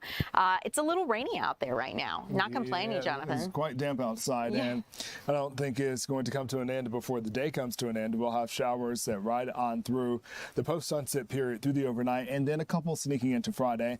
Overall, we're not looking at anything severe or extremely disruptive, but it is kind of a rare occurrence that we actually have a rainy day. They've been so hard to come by as of late. They have been. So it's nice that the ground is getting what it desperately needs. So let's take a look at Fox 5 Live Viper radar, and you can see here that there's a smattering of showers across the area. Once again, there's nothing that really grabs my attention outright. As you look here at the radar, every county pretty much north of I-20 has a little bit of something. Over there in Haralson County going up to Polk, Cedartown, some showers, some heavier stuff now moving in to Paulding, just to the south of Dallas.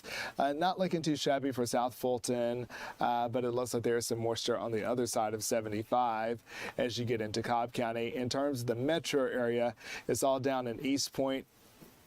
Go down to the airport, north part of Clayton County, Lake City getting in on some wet weather, and then that energy is starting to shift eastward into southern DeKalb County, down there near Lithonia, headed towards Stonecrest and Redan, 278 getting some steady showers within the next few minutes or so as they sweep over 23. And once again, we're not seeing any lightning with any of these downpours, no matter how heavy they may be. Let's check out this little shear of moisture over here. Riding over 441 in Athens. For those of you who are in Clark County, you're getting hit pretty hard. I hope the kids, the students, are making it swiftly in and out of class, because that's kind of a nasty mess right there.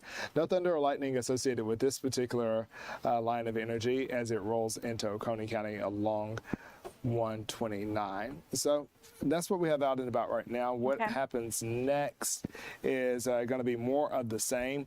We may occasionally crack a clap of thunder out of the line that is going to basically sit over the area over the next few hours. It really pulses up as we get into the commute time.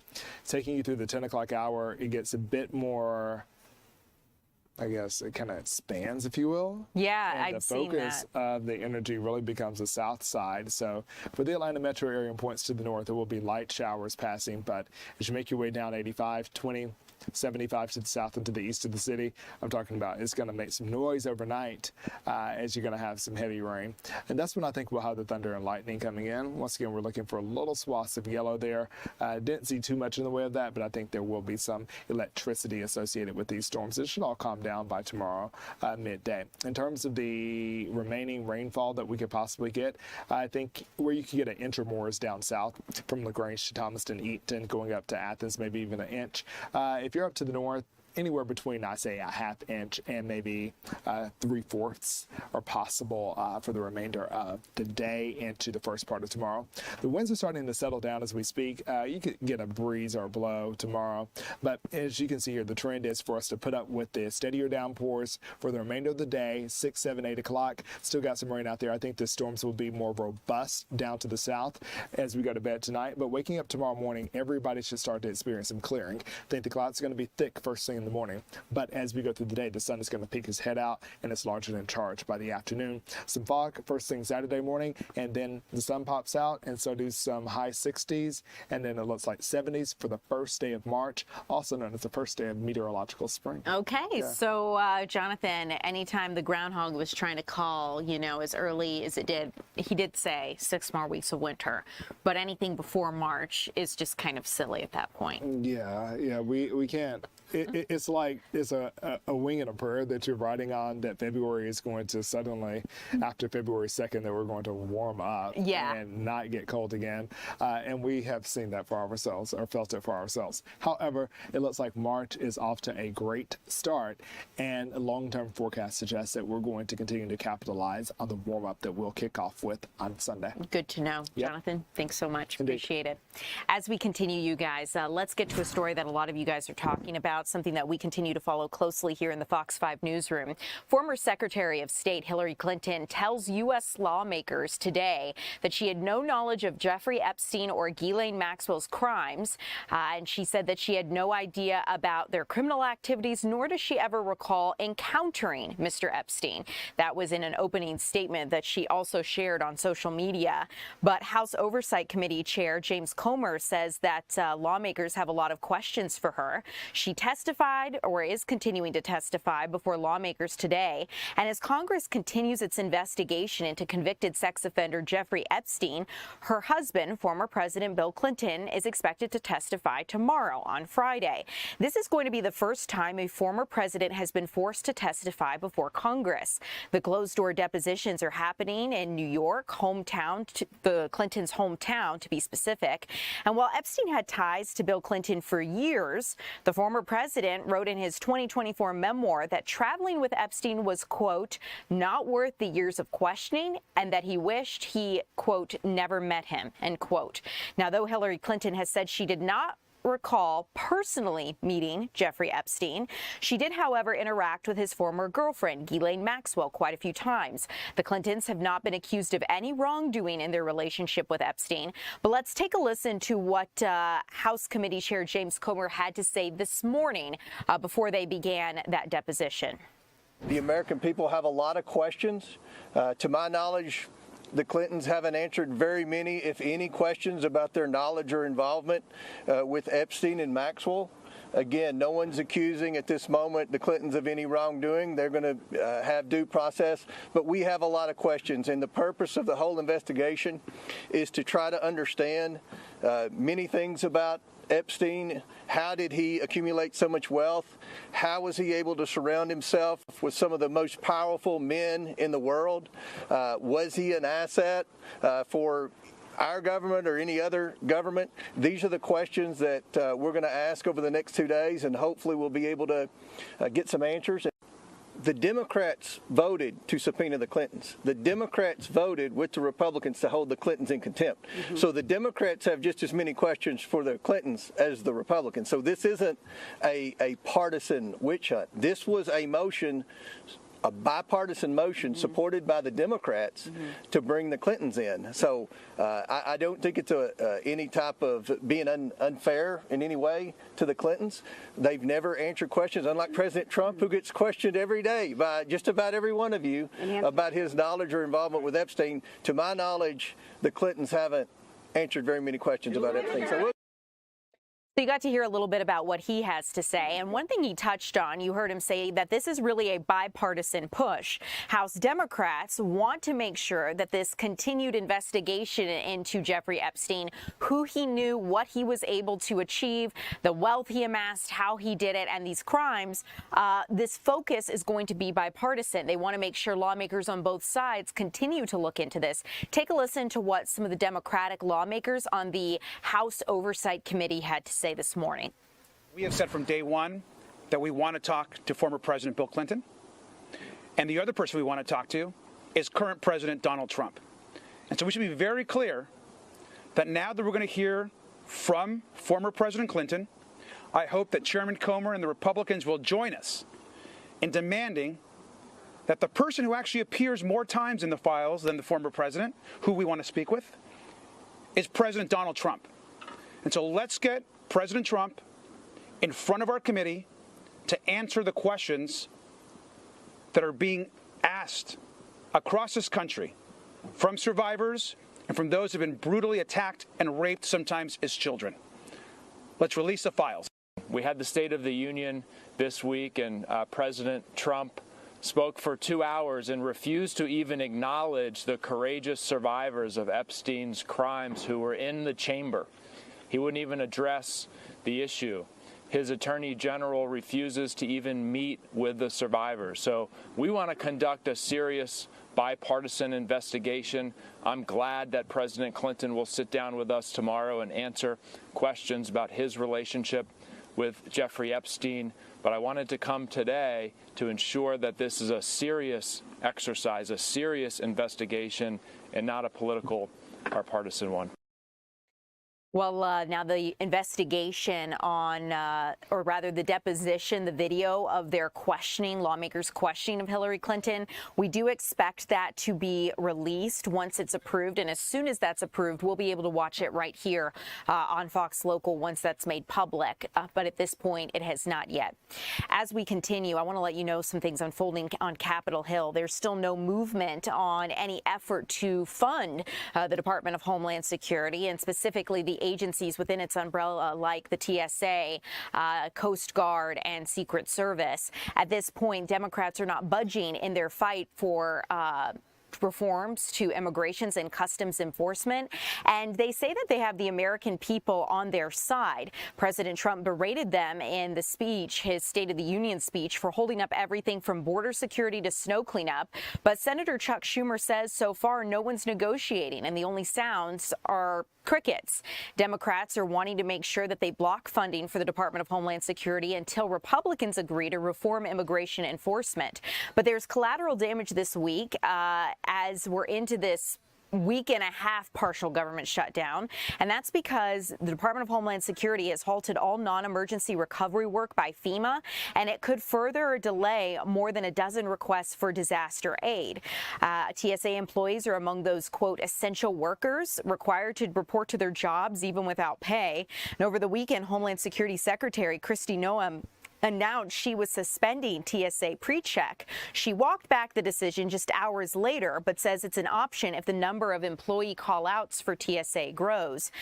Democrats blocked a DHS funding bill in the Senate Tuesday, saying Republicans are not serious about making changes to ICE, and they say that that's something that needs to be done.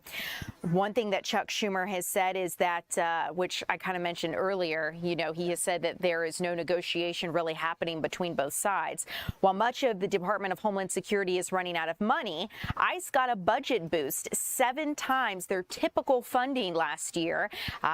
included in the One Big Beautiful Bill to keep up the agency's immigration enforcement efforts. So really, when we look at this, it's other agencies being used as pawns in this immigration fight, because at this point, immigration agencies are being funded under the Department of Homeland Security because of previous legislation that was passed. So we'll keep you updated if we hear or see any movement as it relates to the funding for the Department of Homeland Security there on Capitol Hill. But here a little closer to home, we're learning that immigration agents will not be stationed at polling sites during November's midterm elections, and that comes from the Department of Homeland Security. And this revelation really comes after there were a lot of fears here at home and really across the nation on whether or not DHS would use ICE agents to deter people from voting, they say. This news was revealed during a phone call yesterday between DHS and voting officials from across the country, because a lot of boards of elections across the United States were really concerned that people may not show up and vote in the midterm elections if immigration agents were present. Now, this news has also something that a senior DHS official revealed during that phone call, like I mentioned, saying ICE would not be at polling locations, but also in a press briefing shortly after we learned this, White House Press Secretary Caroline Leavitt was a little less definitive about this possibility. So it's kind of the interesting thing, right? As she did not want to definitively say that ICE agents would not be there. She was a little bit more tongue-in-cheek, kind of implying that ICE agents might be there to exercise their civic duty and vote, but wouldn't clarify whether or not they would be there in a law enforcement capacity. Take a listen. I can't guarantee that an ICE agent won't be around a polling location in November. I mean, that's frankly a very silly hypothetical question. But what I can tell you is I haven't heard the president discuss any formal plans to put ICE outside of polling locations. It's a disingenuous question. We're going to continue to keep you updated if this changes. As of right now, that was the latest information between voting officials and the Department of Homeland Security. The White House's response after remarks from both ICE and Customs and Border Protection, they had said in a congressional hearing earlier this month that they were not going to be involved in any efforts to, quote, guard voting precincts. As we continue here, now, taking a look at the state level, there's a new bill that's being introduced that actually talks a little bit about this. So Georgia Congresswoman Nakima Williams has introduced a bill in the on Capitol Hill called Stop Election Militarization Act. And according to her office, the measure calls for preventing immigration enforcement entities, including ICE, from being deployed at polling places. So she wants to take this a step further and make it a law. It also creates criminal penalties for officers violating the law. Additionally, the measure would ban non-targeted and non-criminal immigration enforcement operations, such as traffic stops, within 4 weeks of an election. We'll keep you updated as that progresses there through the chambers. But when we talk about immigration, one thing that a federal judge has just ruled is actually the Trump administration can no longer deport immigrants to countries they are not from. The U.S. District Judge Brian Murphy ruled on this just yesterday, and it has been the Department of Homeland Security's policy under the Trump administration to deport immigrants to, quote, third countries. And that is something that the judge says is unlawful and could put people in danger. In his decision, the judge cited a U.S. law that prevents the government from removing someone to a country where their life or freedom may be threatened. The judge also ruled migrants have the right to, quote, a meaningful notice and a chance to object before being removed to a country other than their homeland. The judge also temporarily blocked the administration from deporting migrants to third-party countries last April after 8 men were sent to South Sudan despite human rights concerns. That decision was later overturned by the Supreme Court, but this judge, Judge Brian Murphy, has suspended his Wednesday ruling for 15 days to allow for an appeal. The case appears likely to head to the Supreme Court, so we're going to continue to keep you updated on that situation. As we continue, I want to let you know we're going to go a little closer to home and keep you updated on something that's happening at one of our local schools. It's transforming into an airport to give students a chance at learning firsthand about airlines and what unfolds in an airport and all the behind-the-scenes workings. We're going to talk about that coming up next.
Welcome back in, everyone. It's great to see you here at 2 o'clock on your Thursday afternoon. I want to let you know that the body of the late Reverend Jesse Jackson is lying in repose as mourners come to pay their respects, honor his life and legacy. And it's going to lie in repose at the Rainbow Push Coalition headquarters there in Chicago.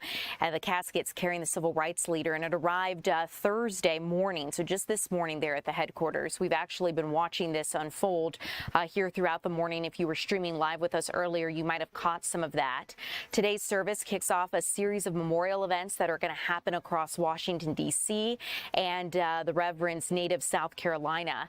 Chicago services are open to the public, so if you're streaming with us from Chicago and you happen to find yourself there, this is something that you can go visit. Jackson died last week at the age of 84 years old, and up in the upper left of your screen, you can see a live feed as mourners come to pay their respects there at the Rainbow Push headquarters, coalition headquarters there in Chicago. We've been able to check in on this feed here throughout the day, and you can really see people of all ages and walks of life coming in to pay tribute to him. So we'll keep you updated as these services continue to pay tribute to him. But in the meantime, I'd like to bring you a little closer here to home, where a middle school is actually transforming into a fully immersive airport and airline travel simulation. Why, you might ask? Why are they doing this for 7th graders? Well, Eli Jordan shows us why. Hey, that's right. Yes, I'm at Price Middle School, where kids are getting a real-world experience of what it's like to get on an airplane, to fly to their destination, and to enjoy their destination. And with me right now is Katoya Tyson. Hey, Katoya, how you doing today? Good. How are you? I'm doing fine. So tell me, what is going on here today at Price? So today at Price, we have created an airport simulation to accompany our PBL project, which is the Passport to Change project with Virgin Atlantic Airlines. What is PBL? PBL is project. It stands for Project-Based Learning, and it's a way for students to learn through projects and real-world situations and experience alongside with their curriculum. This is really neat. I mean, so this is not just today, but this is like an ongoing thing that goes on all year throughout their, like, I guess these are 7th graders, right? Yes, these are our 7th grade students. This is their particular airline project. However, all of our students K through 12 do a project-based learning project every year. And so like 7th graders get exposure to what it's like to get on an airplane. I mean, because these kids have never, probably most of them, never been on an airplane. A lot of our students have never been on an airplane, and we have Atlanta's busiest airport right in our backyard. They were about 10 minutes away from the airport, and a lot of them have never been to the airport. So we wanted to give them a simulation to give them an idea of what it's like to go through the airport, through TSA, through customs, and the like. And so, yeah, I mean, if they got on an airplane and they've never seen this before, they'd probably be like, what's going on? What, you know? Right. But now that they're seeing this, they're like, all right, it's snack time. Let's do this. Yeah. That's right. And so, and also, there's some other things going on. We got the customs. They go through customs. Yes, they go through customs. They get their passport stamp. We have created some passports for them and an airline ticket. And then they're going to Lagos, Nigeria for this particular flight. And they're using VR for this? Yes, for this particular station, they're in VR. And right now, they're walking the streets of Nigeria. They're encountering a safari. They're also able to encounter a Nigerian dance where they're able to dance with Nigerians. And so also, too, just to give them a better grasp, I guess, aspect of what it takes for an airline to do what they do, you guys have some STEM going on here with mathematics and, you know, gasoline mileage and what it takes to fly an airplane, right? Absolutely. So our all of our projects are based in STEM and STEAM, and so one of the activities we have them doing today is creating an airplane based with you know, basic materials to see how far they can fly their planes when they are finished. So they have a better grasp of why the tickets sometimes go up in price or whatever. And then finally, real quick but not least, probably one of the better parts is once you get to where you're going, you're going to want to eat and check out the food. And of course, this is their favorite part. They're actually getting a chance to taste Nigerian jollof rice, puff puff, and chin chin. And so they're actually going through an activity where they're tasting that food. We got those from authentic Nigerian restaurants here, and they're writing about their their experience. Well, this is really cool. So what do you hope the kids will, come away with after they go through this exercise, I guess you would call it? What we truly want our students to experience is we want them to develop their critical thinking skills. We want to expose them to airline industry. We want them to have options. We want them to be able to know that there are options for them for their careers. There's the busiest airport in their backyard, and we want them to know that they have options. And also, too, they won't be so intimidated when they go to the airport, because the airport's already intimidating enough. It's so big and so busy. Right. Awesome. Well, this is a really cool thing. So that's what's going on here, guys, here at Price Middle School. Doing a passport to change, and they're switching stations right now. But that's what's going on. It's really cool, hands-on, real-world experience for these kiddos. Back to you guys. Looks like a really cool thing that the kids get to do, Eli. Thanks for showing this to us. Wonderful for them to be able to see a bigger picture outside of the Atlanta area. And jollof rice, I'm jealous. That sounds like a wonderful way to spend the day as a student. As we continue, I want to tell you that the North Point Mall is actually closer to becoming to finishing its transformation and becoming a sports complex. So in case you haven't heard, the North Point Mall is going to transform into this 100-acre site into a sports-anchored entertainment district. Jamestown and Machete Group have partnered with New York Life for this transformation. And this proposed redevelopment is going to include a state-of-the-art arena, retail, hotels, and residential units designed to attract an NHL expansion team to Alpharetta. So the goal is to get hockey back here in the Atlanta area, National Hockey League. Wondering how you guys feel about that. Sound off on TikTok, YouTube. Were you ready for hockey here in Atlanta? Would you watch? But the North Point Mall, if you remember going there, that's what they're trying to transform this into. And the firm is moving forward with the entitlement and rezoning process. The official timeline for the project's completion has not yet been established. So it's likely this will take some time. And as we get any new details, of course, you'll find it right here on Fox Local. But I want to tell you about a really bizarre story. No doubt you've heard of this. And if you haven't, let me catch you up, because the High Museum of Art's chief operating officer has resigned after some money turned up missing. So this is really interesting because the chief operating officer was placed on administrative leave originally and then reportedly resigned. The museum is trying to figure out how $600,000 went missing, but you're taking a look at the photo of this chief operating officer, Brady Loom, and ultimately the museum's governing board said financial irregularities were first discovered in December of last year, and the case has been referred to the U.S. Attorney's Office in Atlanta for further review. But when they were trying to figure out how that money was stolen, the irregularities were traced back to the chief operating officer, who was then placed on that administrative leave. He later resigned. But the Woodruff Arts Center's governing board, which oversees the museum, directed an outside law firm to lead the investigation and refer that case to the U.S. Attorney General's office. So we'll keep you updated as we learn any new details. We're not really sure whether or not there's going to be a criminal prosecution. He hasn't officially been charged with a crime yet, so that's something that we'll continue to keep an eye on. But moving a little internationally here, one thing to keep you guys up to date on is that order so far has been restored across Mexico, as Mexico's President Claudia Sheinbaum says unrest sparked by the death of a major drug cartel leader has mostly eased, with order gradually restored across the country. Cartel violence really rocked the western state of Jalisco there in Mexico, and cities of Guadalajara and Puerto Vallarta were really facing those burning cars, burning buildings from cartel leaders who were trying to avenge the death of the leader of the Jalisco New Generation Cartel, also known as El Mencho, and Mexican authorities did this in conjunction with the United States. But one thing that Mexico's president has said in a call with President Trump is that security forces had now stopped those reprisal attacks from the cartels. We'll keep you updated, but at this point they're really trying to assess the damage and see what happened there, what needs to be cleaned up. So we'll keep you updated as we learn any new details. But I'm taking a look at the time, and it is about time to get ready for some other things we have coming up here at 3 o'clock.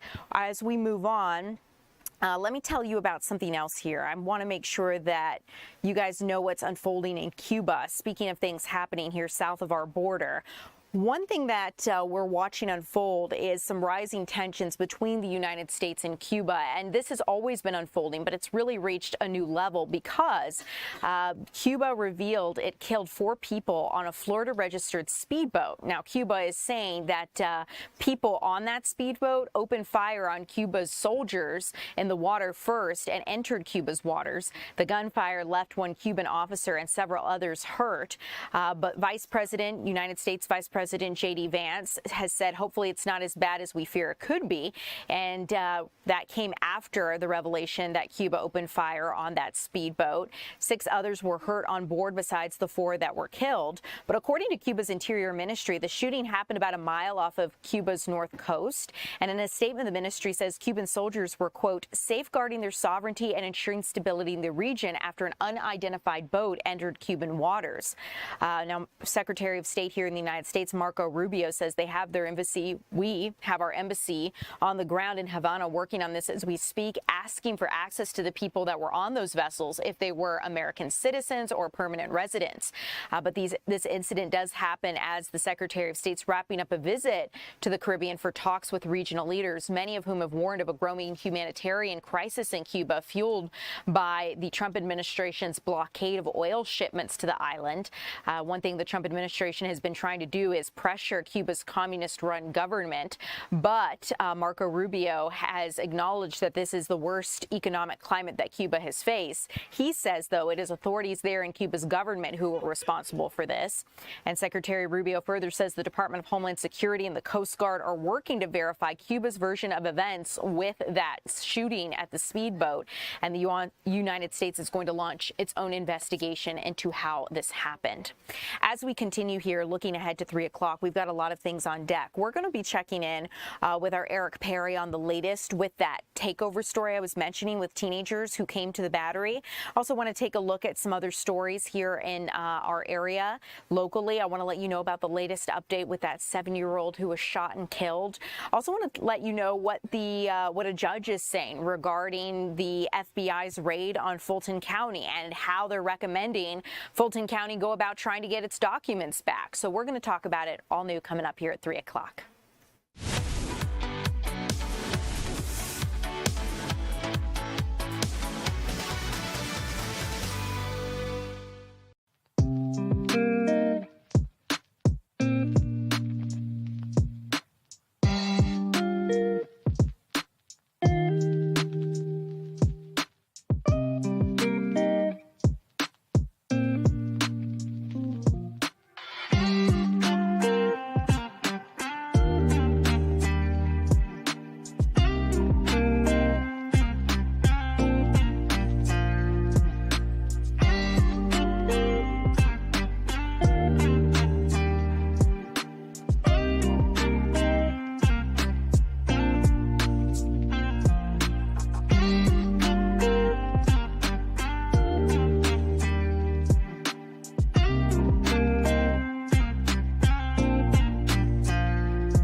Welcome in, everyone. I'm Ariel Onstad here with Eric Perry. I almost wanted to call you meteorologist, Eric, because I'm used to turning to the right and saying meteorologist. But no, you're not a meteorologist. Today, you're here to tell us about that team takeover that happened at the Battery. And I find it so fascinating, Eric. Like, this is the second time we've seen this here in recent months. So the kind of thought I have in my head is, will there be another one? Yeah, in fact, there is one that's in the works for this Saturday, Cumberland Mall. Let's walk you through what happened earlier. I talked with the representative, County Commissioner Eric Allen. This is some video that we captured. We sent one of our reporters up there Saturday. We were in the newsroom listening to all of this. We started getting video in, and then that's when we sent our Annie map up there. 17 people charged, including adults and kids and teens, all involved in this. It had been floating around on social media. In fact, Cobb County Police say that they were aware of this happening, so that's why they were able to jump in so quickly. And, you know, this has happened before at Atlantic Station. About 400 teens showed up there. They launched fireworks, and then they went down the street and started shooting guns. This was a joint effort. I did talk to Cobb County Police. You asked if this will happen again. I think that they might not happen or have this at Cumberland Mall this weekend because 2 of the 17 people were the organizers in this. So, you know, you take down the organizers, maybe this has scared them away. So 8 adults facing charges. We have 2 juveniles with gun and drug charges and 7 other juveniles with theft, obstruction, and hit and run charges. Here's a little bit about that conversation that we had with the Commissioner Eric Allen, Eric with the K there, in Cobb County. He represents this district that includes the Battery. We did not come in and try to shut anything down. We just were there to make sure that there was order, there was safety. And once those things became into question, our, Cobb Police, Smyrna Police, Georgia State Patrol, Cobb Sheriff's Office all coordinated and made sure they restored order and asked the young people to leave. I think there are things for them to do. Going and creating destruction and, causing chaos is not a fun activity. I think there are things for them to do. And it's also incumbent upon parents, to make sure that they are counseling their kids and giving them sound advice. And we hope that this weekend, parents have conversations with their kids and that they are orderly and respectful and enjoy themselves in an appropriate way. But if they don't, then unfortunately there will be consequences. You know, it's so interesting. He was saying when we talked earlier that they didn't just come in and shut it down. In fact, I think they watched and monitored to see if the kids, maybe they were going to be safe and have like a orderly type of thing, and then when it took that turn and went to disorder and a lot of chaos there, that's when they shut it down. And I asked this question in December, I asked it over the weekend Saturday, and again I asked it today with him. Where are the parents? When I was a kid, I wasn't allowed out like this. I didn't have a want to go out like this. I hear so many people in the community asking that same question. So he's really emphasizing, police are really emphasizing, know where your child is, know what they're doing, because this type of thing, you are under the age of 18 and some of these kids are facing felony charges, which is just unnecessary. Yeah, Eric, that's the biggest thing. We look at a situation like this and then we relate. You think of yourself as a parent and you're like, oh my goodness, I can't imagine maybe letting my child go to something like this. Or maybe you think it's fine as long as they behave themselves. But as my mom always would love to say, I may trust you. I don't trust what the people around you are going to be doing. And so, you think about what could unfold in such a large gathering and the fact that some of the people involved in this weren't even juveniles. Like, they were adults. So I want to know, what are these adults doing gathering with these children? Clearly not making the best decisions, and that's why they face charges. So hopefully this doesn't happen again. They're aware of the talks for this Saturday, and there are also some talks for Six Flags as well. And that's 2 weeks from now. So hopefully none of those happen. Read, study, go to the movies, do something constructive, because there are things for kids to do, and they want kids to have fun. I think that's the thing. We want you to have fun. Police, they want you to have fun, but have fun safe. Right. maybe a massive gathering isn't really the best place. Taking something. Go to the skating rink. Yeah. Eric, thanks so much for joining us, letting us know where this story stands. I appreciate your reporting. We're going to switch gears here, you guys. I'd like to take you out and get the latest as it relates to the trial of Colin Gray, because as of right now, we know that things continue to unfold with day 9 of this trial. And today, prosecutors were able to play some of the surveillance video that showed how that shooting unfolded in Apalachee High School nearly 2 years ago. At this point, prosecutors are expected to call final witnesses within this trial today, possibly tomorrow. But today, at last check, we had heard they would be calling some of their final witnesses. And ultimately, the state says that Colin Gray is criminally responsible for his son's gun access, ultimately leading up to this deadly shooting at Apalachee High School. And one of the things we've seen prosecutors do throughout this trial is try to meticulously prove their points and connect the dots. We've seen prosecutors bring family members of Colt and his father, Colin Gray. We've heard testimony from Marcy Gray, the mother of Colt Gray. We've heard testimony from Colt Gray's sister. All of this serving for the prosecutors, they say, to prove this kind of idea, if you will, that Colin Gray knew his son was a risk and didn't do enough to safeguard that. And now ultimately the defense is saying that this is something that Colin could not have predicted his son was going to do. And the defense is saying that this does not mean that Colin Gray is guilty within this situation. So we're going to continue to keep you updated. We had talked with Kevin Stewart, who had taken a break from the courtroom to chat with us at 2 o'clock. He didn't think that there was any word on whether or not Colin Gray would actually testify in this. He had not heard. I know that is a question we've heard from some of you wondering what's next in this. We'll keep you updated as things progress. But as of right now, this state is expected to call their final witnesses, and then we will see what the defense has within this. And the defense will be able to present their evidence. As we continue here, I also want to let you know about a story that you may have seen on social media. We do not have video of this yet, but it's an important story, so bear with me as I tell you a little bit about what unfolded, because the University of Georgia is now investigating an instructor over predatory texting allegations. The University of Georgia actually removed this instructor from campus on Tuesday after influencers confronted the instructor about alleged predatory texts sent to a minor.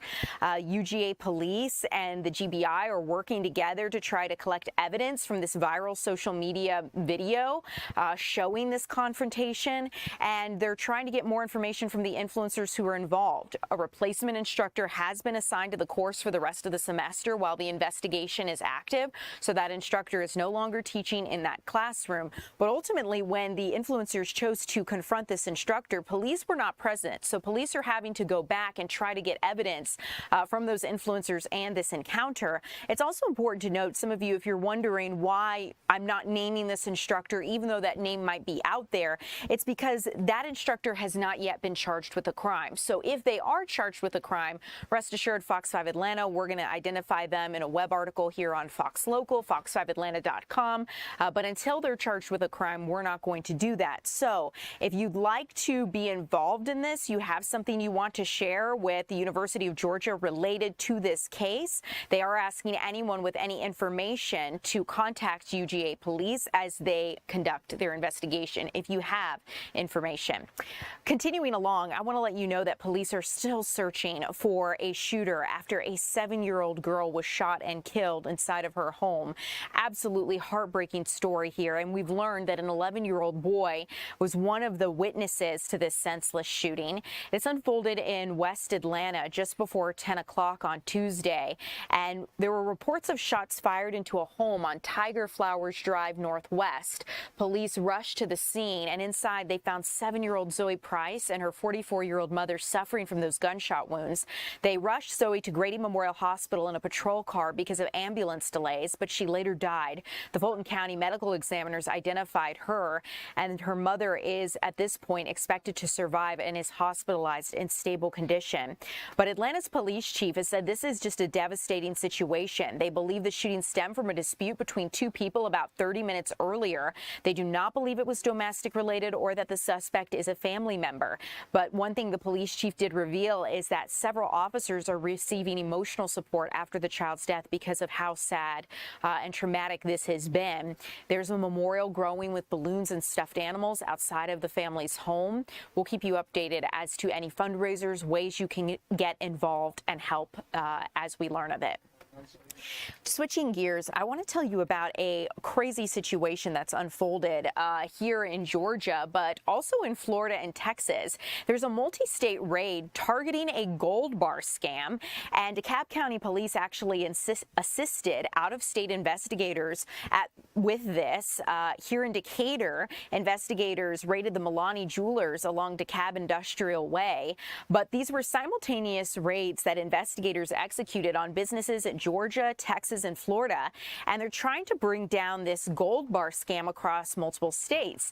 This scheme targets senior citizens by impersonating officials to coerce them into purchasing and handing over gold.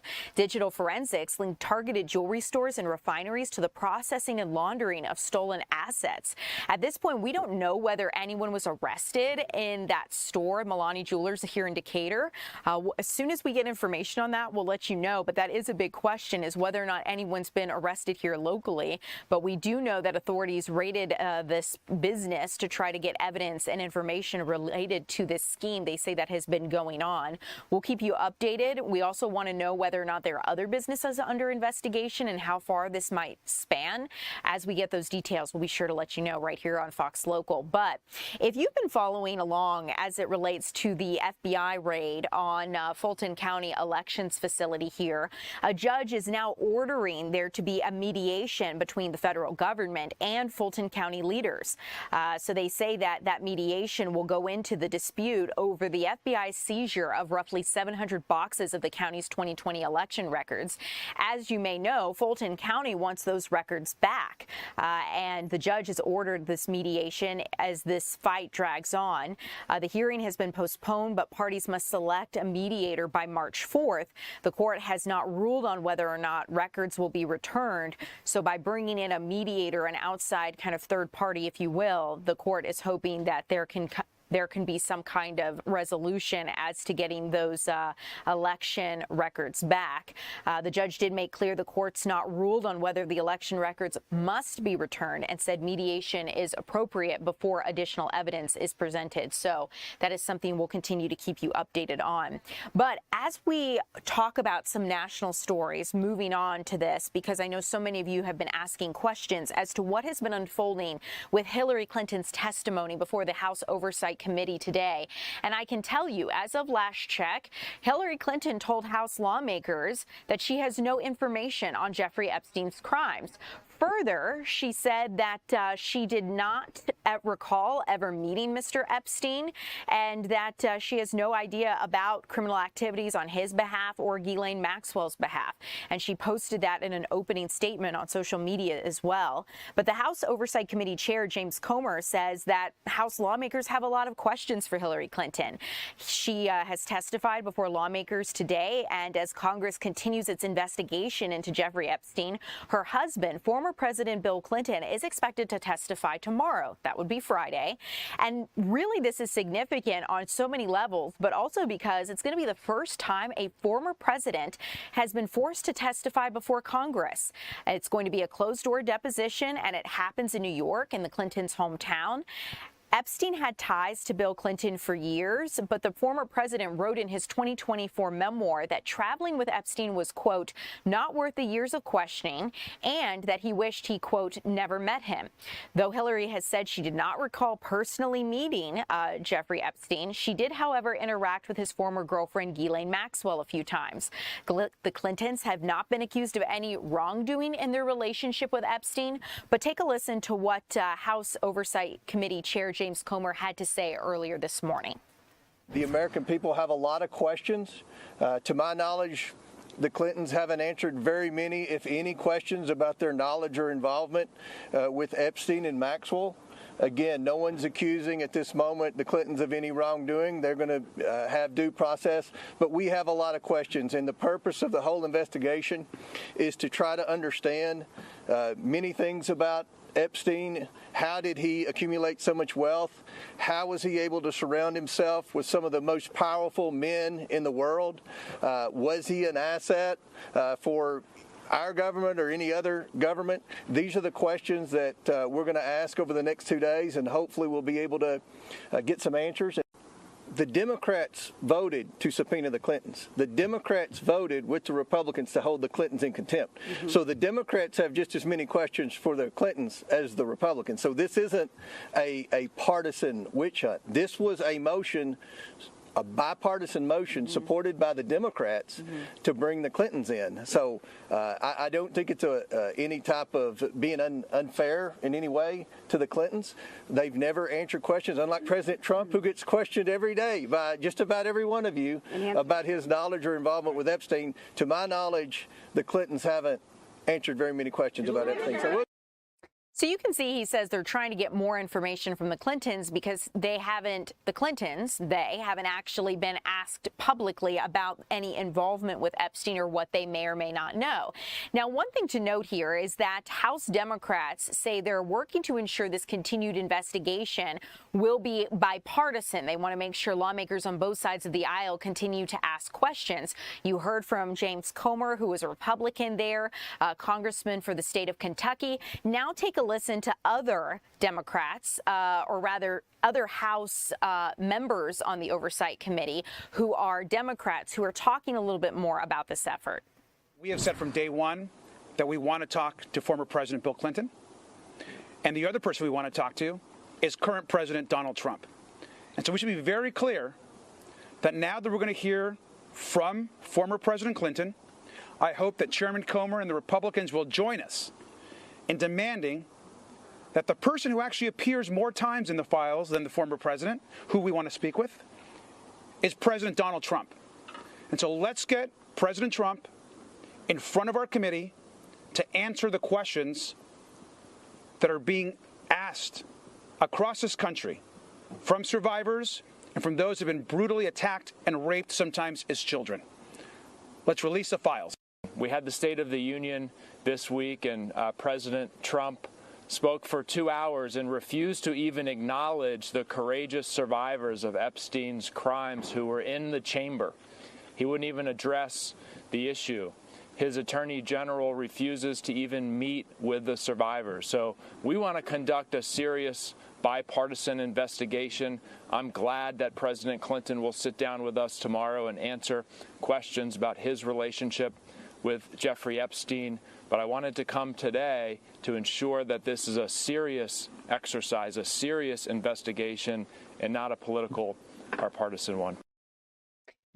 Well, I'm looking through the chat here on TikTok and YouTube, and, you know, some of you guys are saying you think it's BS that this is a closed-door hearing. You're saying you wish you would be able to see this. So I'm going to let you know the video of this deposition with Hillary Clinton is expected to be released once it's approved. I think the same thing they've said they're going to do of former President Bill Clinton. As I get any new information about that, we'll be sure to let you know right here on Fox Local, but there's obviously a lot of interest surrounding this. So once those depositions are able to be made public by lawmakers, as news outlets will be sure to post those so you can view them for yourself. But talking about some movement here on Capitol Hill, I want to let you know where the funding stands for the Department of Homeland Security, because at this point, a lot of agencies are caught in limbo. FEMA, TSA, the Coast Guard, and Secret Service. And they're really caught in limbo over a fight over immigrations enforcement. And it's interesting because immigrations enforcement is funded. it. So let's get into it, because Democrats aren't budging in their fight over Homeland Security. And they say that ICE reforms, or rather reforms to immigration's practices here in the United States, need to happen. Ultimately, Democrats believe that the American people are on their side as it relates to this partial government shutdown. President Trump berated Democrats in his speech for State of the Union before Congress, saying they're holding up everything from border security to snow cleanup. However, Senator Chuck Schumer, says so far no one's negotiating, and it's crickets on Capitol Hill when it comes to making a deal. Democrats have been trying to block funding for DHS until Republicans agree to reform immigration's enforcement. But there's collateral damage. It's about a week and a half into this partial government shutdown. DHS has halted all non-emergency recovery work by FEMA, and it could further delay more than a dozen requests for disaster aid. Further, TSA employees are among those essential workers who are required to show up to their jobs even without pay. Over the weekend, Homeland Security Secretary Kristi Noem announced she was suspending TSA PreCheck. She walked back the decision just hours later, but she says it's an option if the number of call-outs for TSA agents grows. Democrats blocked a DHS funding bill in the Senate on Tuesday, saying Republicans are not serious about the changes they're proposing to make to ICE. So that's something we're going to keep you updated on, because while much of DHS is running out of money, ICE got a budget boost, 7 times their typical funding, because of last year's One Big Beautiful Bill that basically keeps up the agency's immigration enforcement efforts independent of the DHS funding. So as we continue here, that is something we're going to continue to keep you updated on. But I want to let you know what's unfolding in Mexico, because this has been such a huge story, as we've seen cartel leaders burning cars, buildings, businesses there across the western state of Jalisco there in Mexico. And at this point, Mexico's president does say that the unrest sparked by the death of a major cartel leader has mostly eased. She said order is being gradually restored across the country. Cartel violence just nearly a week ago rocked the western cities of Puerto Vallarta and Guadalajara, and Mexican forces had killed one of the most notorious drug kingpins, El Mencho, in a joint operation with the United States. Mexico's president held a call with President Trump, telling him security forces have now stopped these revenge attacks from cartels. But the violence had prompted an exodus of tourists. But as this situation has started to stabilize, some who've stayed within their resorts and different places of Mexico have said they're in no rush to leave. Meanwhile, local officials are trying to figure out this damage. Dozens of businesses, homes, and cars have been destroyed.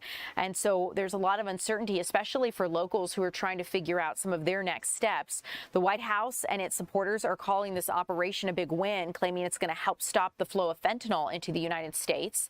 But major airlines have added extra flights to their schedules to try to get travelers out of the area if they do want to leave.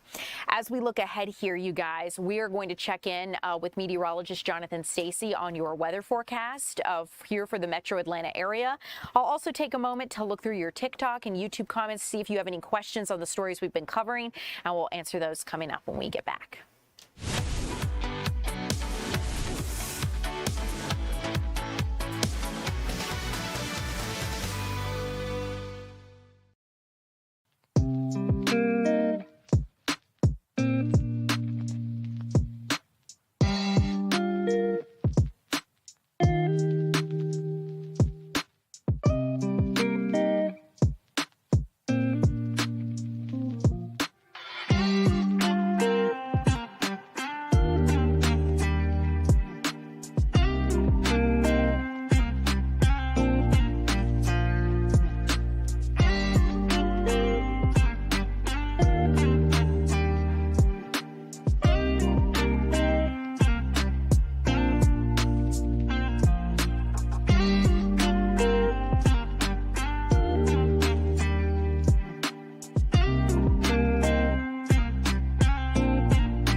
Welcome back in, everybody. I'm Ariel Onstad here with meteorologist Jonathan Stacy. Jonathan, today feels like it should be a Friday. It feels like it should be a Friday. I'm glad it's not Friday. Okay, why I is always that? need a dose of sunshine to kick off my weekend. Okay. And that's what Friday's going to give. But Thursday's giving this. We have a couple fronts that are draped to the north of us, and they're slinging out some showers. And that's why you have kind of a damp or dreary end to your day. And that's going to continue to be the case as we go through the remainder of today into the wee hours of your Friday. As we zoom in here, you can see there's basically a train of moisture that's rolling in from the west out of Alabama into the state of Georgia, and it just continues to glide to the east. And so these showers don't really have a really good forward motion to them. So as they move, they're really just kind of slinging out a lot of rainfall over a short period of time just because they're slow movers. And so we'll continue to see this same progression. And I in fact think that the areas that are covered up right now, which are kind of isolated to widely scattered on either side of I-20, I think that will become just much more of a widespread rainmaker, if you will, as we get into the post-sunset period. So as we zoom in here, there's a solid low. I even heard it here in DeKalb County on our rooftops here at Fox 5.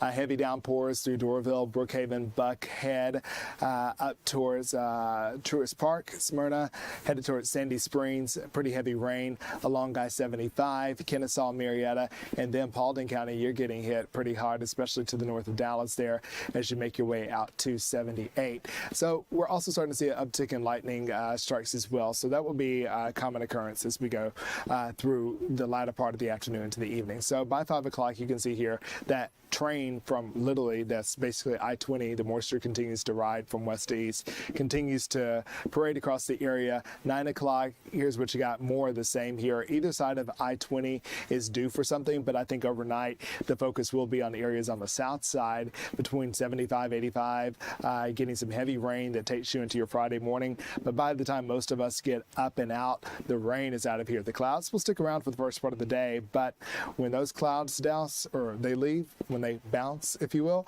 we'll have plenty of sunshine, and that sunshine will kick off what will be an absolutely spectacular weekend. A couple rumbles of thunder can't be ruled out. I think that will be more prominent on the south side around maybe 10, 11, 12 o'clock tonight. Going into the 1 o'clock hour, most of the activity should kind of weaken and fizzle a bit. In terms of additional rainfall amounts, I think everybody stands to get maybe another ½ inch of rainfall. If you get more than that, consider yourself the exception rather than the rule. The winds have overall calmed down. This is not a severe storm system by any stretch, so don't worry about the impacts that we typically would have with down power lines, impacted by trees and all that kind of stuff. Would that happen to maybe one neighborhood? Possibly, but by and large, we're just getting a good soaking, just kind of a lousy day with the atmosphere, and we're finally getting some much needed rain across the area before we close down February. We've got 2 more days of the month, tomorrow and Saturday, and they both should be dry with temperatures sticking out in the mid to high 60s. Plenty of sunshine as we get into the weekend. I think Sunday's going to be my pick day because we're into the 70s. And then next week is not bad by any stretch. In fact, temperatures stay above average for the most part, but the atmosphere is just a bit agitated. It's kind of like, those days when nothing's really going on, but you just have a little resting attitude. Yes. Yeah, you just wake up. Yeah, it's just like, And it's like something subconsciously happens beneath the surface, like maybe the toothpaste falls off your toothbrush, maybe you stub your toe. And the whole day, it's just a cascading series of events. It's like that instead of Alexander and the horrible, no good, very bad day, it's the atmosphere. It's and the atmosphere, horrible, terrible, no good. And it's going to have one of those weeks next week. It's just going to kind of, So good to snarl at you a little bit, but I don't think it'd be anything too impactful. Make the most of the weekend while we got such a spectacular one. Absolutely. Jonathan, thanks so much for being here. See Appreciate you. As we continue, you guys, we're going to switch gears here. I want to talk to you about the Surgeon General nominee here for the United States of America because she was really grilled by senators on Capitol Hill yesterday, and I'm speaking about Casey Means. She is the Surgeon General nominee, like I mentioned, and really senators with the Senate Help Committee gave some tough questions her way on vaccines and contraceptives. She's a Stanford-trained doctor turned Make America Healthy Again ally. She's also sister to a Robert F. Kennedy Jr. advisor, which means that she actually left her residency to become a chronic disease entrepreneur and wellness influencer. Critics call it pseudoscience, and they're questioning her lack of a medical license, which lapsed 2 years ago. But ultimately, she is President Trump's pick for Surgeon General, and Dr. Casey Means, this wellness influencer in the Make America Healthy Again movement, told lawmakers American medicine is too focused on reactive sick care.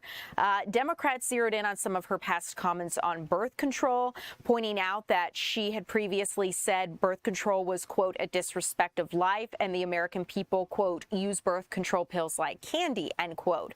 And one of the things she had said in response is she believes that these medications should be accessible to all women, and also all medications have risks and benefits. Republican Senator Bill Cassidy, also a doctor, questioned her about vaccines, asking her if she would encourage other mothers to have their children vaccinated against measles and the MMR vaccine. As many of you may know, we're really seeing an uptick in measles cases with an outbreak here in the Southeast.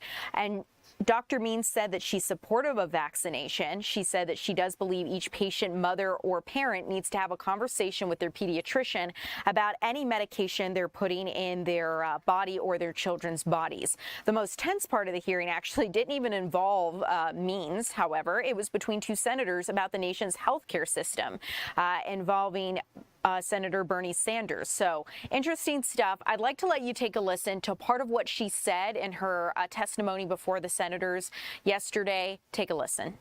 Nothing is more urgent than restoring wholeness for Americans, physically, mentally, and societally. We are now the most chronically ill, high-income nation in the world. We live shorter, sicker lives than peer high-income nations. Today's children are projected to live shorter, sicker lives than their parents. We spend trillions annually on reactive sick care. Nearly 150 million Americans are on federal health care programs, and we spend $50 billion per year on research. Yet outcomes are worsening and disparities are widening. I've been asked to help our nation get healthy and answer the call of millions, especially mothers, who are begging for transparency and support.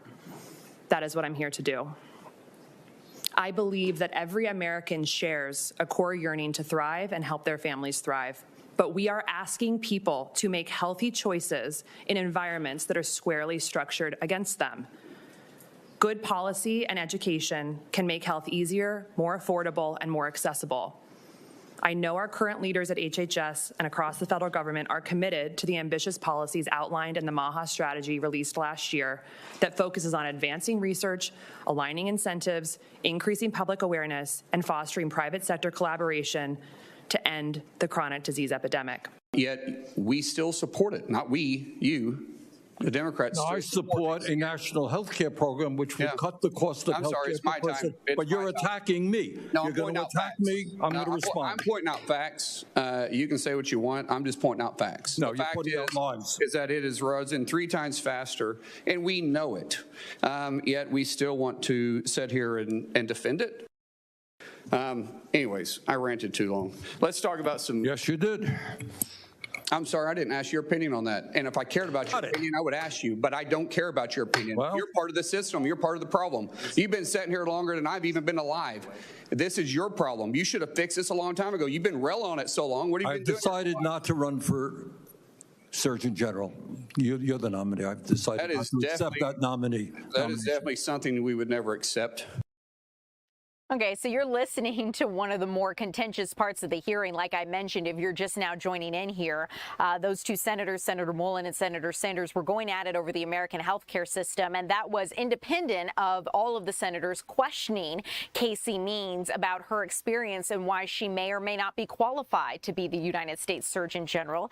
Looking through some of your comments here on TikTok, and some of you are asking about, one of you actually says, I believe it's Sharon, saying that the Surgeon General should actually be a doctor.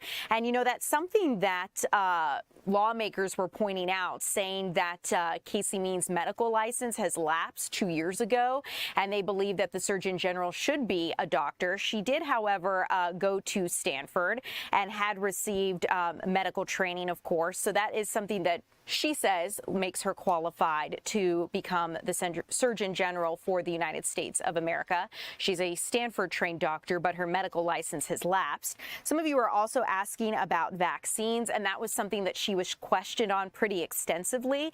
Republican Senator Bill Cassidy had asked her. He's also a doctor himself from Louisiana, asking if she would encourage mothers to have their children get vaccines like the MMR vaccine. And she had said that she's supportive of vaccination, but she does believe each patient, mother, or parent needs to have a conversation with their pediatrician about any medication they're putting into their bodies or their children's bodies. So that was some of the question and answer that you got to hear unfold there on Capitol Hill yesterday. I want to make sure I answer any questions you guys have about that situation as it unfolded.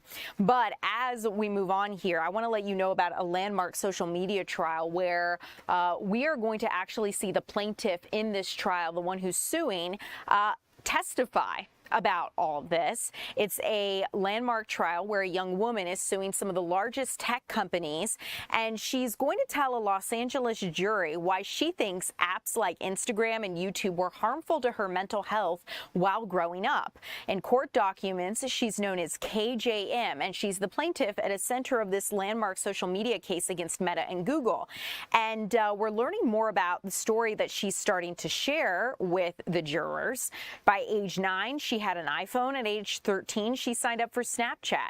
Today, she's 20 years old, but the court is protecting her identity. She's expected to tell jurors, or rather has been telling some of the jurors, that she was online nonstop and says apps like Instagram and YouTube exposed her to harmful and depressing content, leading to self-harm and sextortion. But of course, over the course of the trial, KJM's attorney, Mark Lanier, has introduced several pieces of evidence arguing tech companies are intentionally designing their platforms to be addictive for kids. That's really the center argument of this entire trial. An internal memo among Meta employees that Instagram is described as a, quote, drug, and in documents from Google, some products are referred to as slot machines. Employees openly discuss addicting viewers, but Lanier has to prove harm. The attorney has to prove harm and convince the jury that KJM's mental health problems were caused by her social media addiction. And one thing that we're going to see from her as she continues her testimony today, her attorney says he's running out of time allowed by the court to argue his case. It's interesting because other big tech companies who were involved in this have already settled. Really, it's YouTube and Instagram who are left who have not settled in this, and that hence the trial that we're seeing unfold. But it's a landmark case because how things are decided here could set the precedent for how other cases are decided regarding other social media companies. We're going to continue to talk about this conversation as it unfolds. But as we look ahead here, I want to get you a check of what's going to happen with our midterm elections as it relates to immigration enforcement and whether or not ICE agents are going to be at polls come November. Also want to check in with our Eli Jordan about a school that is transformed into an airport here in Metro Atlanta. That's coming up next.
Welcome in, everyone. I'm Ariel Onstadt. Thanks so much for being here. It's a pleasure to have you with us in our 3 o'clock hour here on your Thursday afternoon. I want to let you know about something that's unfolding in Chicago because as of right now, Reverend Jesse Jackson is lying in repose, and you're taking a live look there as mourners come to pay their respects to the civil rights icon and the legacy he leaves behind. But his body will lie in repose there at the Rainbow Push Coalition headquarters in Chicago. The casket carrying him arrived just this morning at the headquarters. Today's services actually kick off a series of memorial events that are going to take place in Washington, D.C. and Jackson's native South Carolina. In your upper left, you're seeing video as he arrived just this morning at the headquarters in Chicago. Chicago services are open to the public. Why you're seeing such a steady stream of people come through the hall there and pay respects to him before moving on. Jackson died last week at the age of 84 years old. We've seen multiple people speak, stand at the podium, talk about what kind of a legacy he's leaving behind and the impact he had on so many of our current generation. So we're going to continue to keep you updated as this unfolds. But last check at 2 o'clock, they had a different speaker. So this is continuing to move along, and the hall does look a little bit busier as more people are coming through. I want to move a little closer here to home because a local school is transforming into an airport for 7th graders. Eli Jordan is going to take us out to Atlanta's Price Middle School and show us why they're doing this. Hey, good afternoon. Yes, I am at Price Middle School, where kids are getting a real-world hands-on experience of what it's like to board a plane, travel, and to get to their destination, and also learn a little bit about what it takes for an airliner to do what they do. And joining me now is Lauren Phillips. Hey, Lauren, how you doing? Hi, how are you? I'm doing all right. So tell me, what all is going on? I see that we're at Customs right here now. Yes, so we have Customs here, and what we want to give the kids like a real-world experience. So we're taking them through every step of the process. They check in at the check-in counter, come in, they go through TSA or security, and then they get their boarding pass taken. They board the plane. Once they leave the plane, they go through Customs, and then they start exploring what is Nigeria. And so over here, like I said, we got the Customs here, but this is, I guess, the plane simulation, correct? Yes, that's correct. And so what all's going on here? So the students are, obviously this connects to our instruction, so they're learning from their teacher, who is their social studies teacher. 7th grade covers Africa, and so we wanted to make sure that they actually learn from this and just not that it is for show. And so the students are currently traveling on a flight to Nigeria.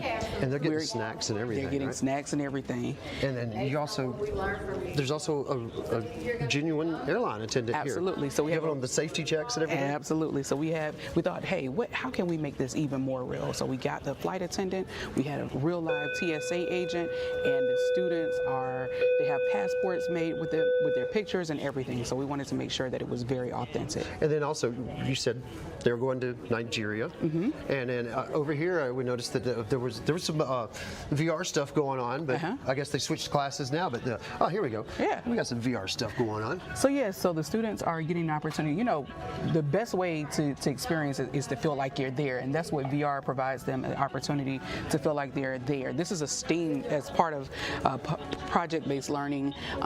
We kind of do a little bit of STEAM and making sure that the kids have that science. STEAM, what is STEAM real quick? Remind science, technology, engineering, arts, and math. So we're incorporating all of those things with this project. And one of the bigger STEAM things is right over here, where they're actually learning what it takes for an airliner to do what they do, right? Absolutely. So in order to, this is a part of a bigger thing. Like, we want the kids to learn this experience, but we also want them to explore it. Maybe we have some pilots in the room. Maybe we have some engineers in the room. So how better than to construct your own glider to determine, hey, if this is something that you're really interested in. So that's what that experience is about. And then this final thing is, once you get to your destination, you're going to want to chow down on some good food, right? After a 14-hour flight, you really want to eat something. And so the kids are experiencing what it tastes like in Nigeria. Awesome. Yep. Well, Lauren, real quick, just tell me, what do you guys hope the kids will come away with, you know, when they're wrapped up with this project? So the goal is for them to continue thinking about, like, where will I like to travel when I'm old enough to travel on my own? Am I interested in a career in the aeronautics industry? And to apply what they've learned today to what they're learning in their social studies classes as a 7th grader who studies Africa.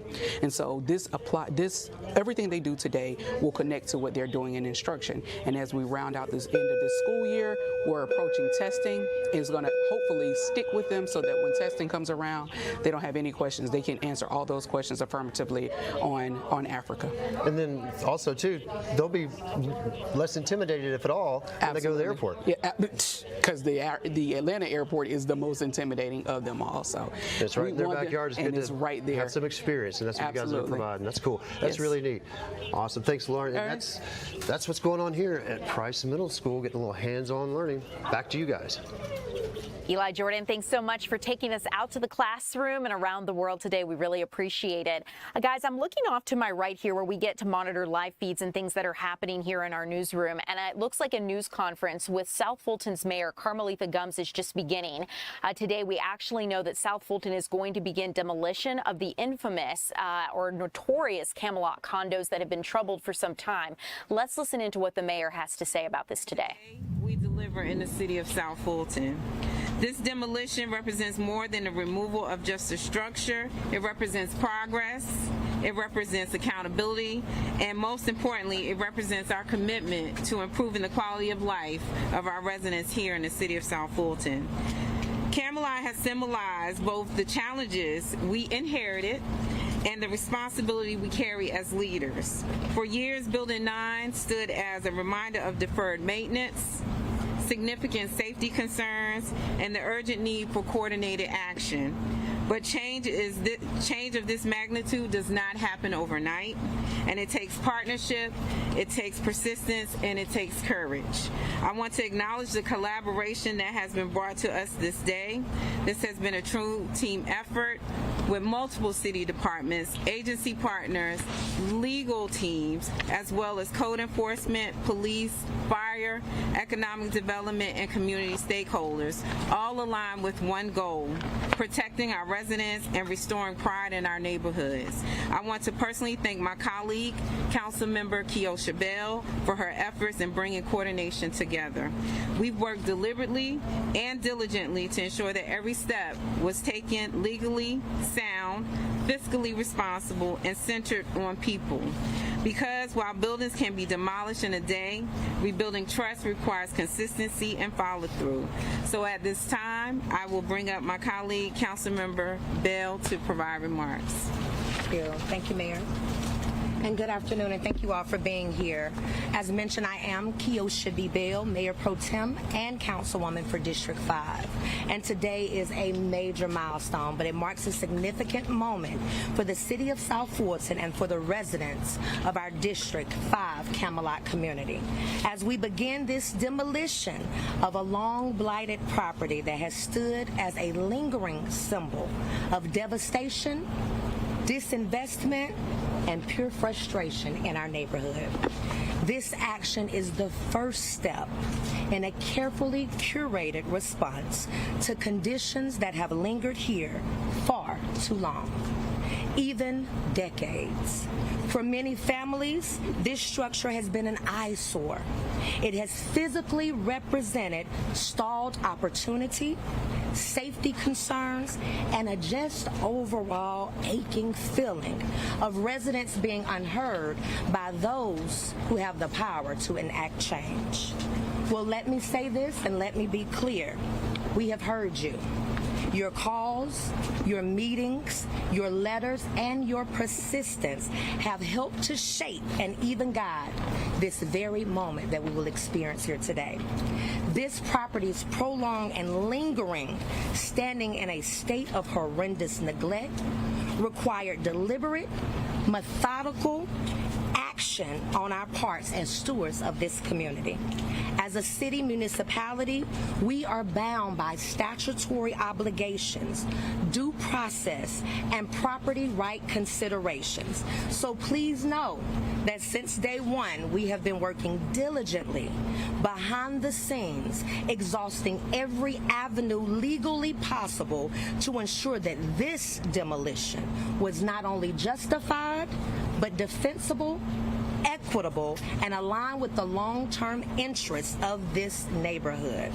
This process has taken some time, but I recognize that the patience it has required from not only our city of South Fulton, our leadership, but also the residents who call Camelot home.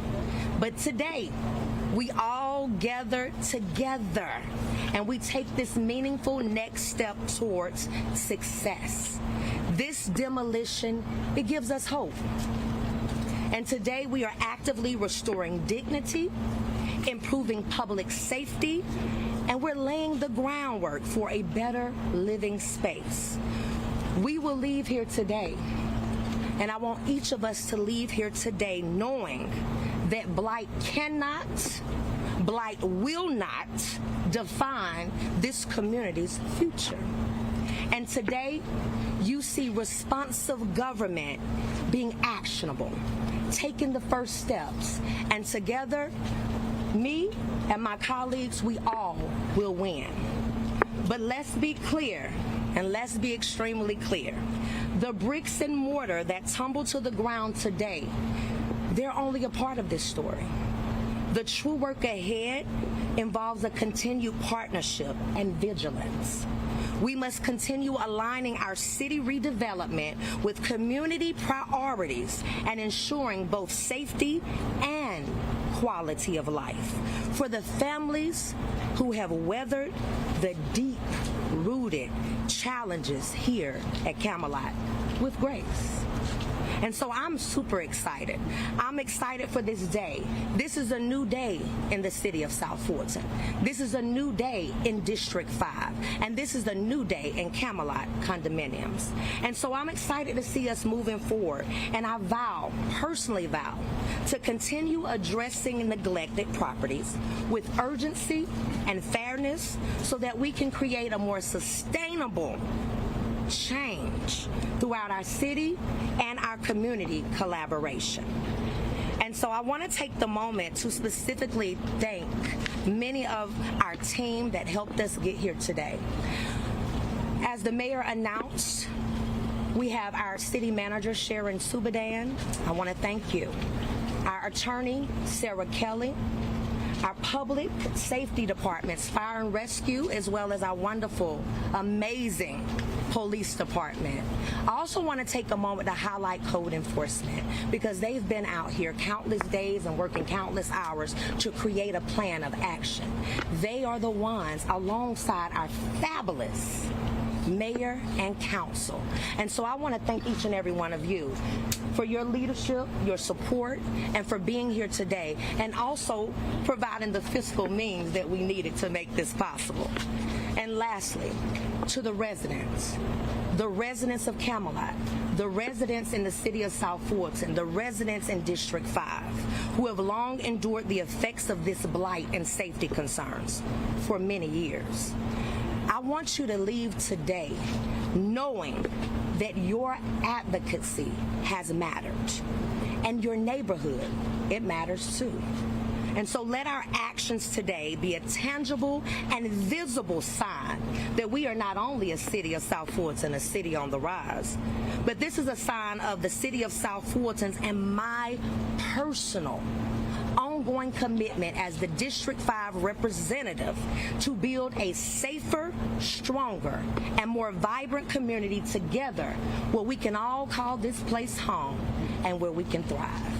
Thank you. And at this time, I'll bring back up our mayor.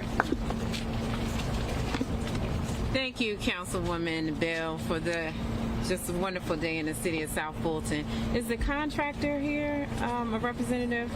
Can you please come up and tell us a little bit about what will be happening today? Please. thank you again. Sir, can you step forward? Be closer. Yeah.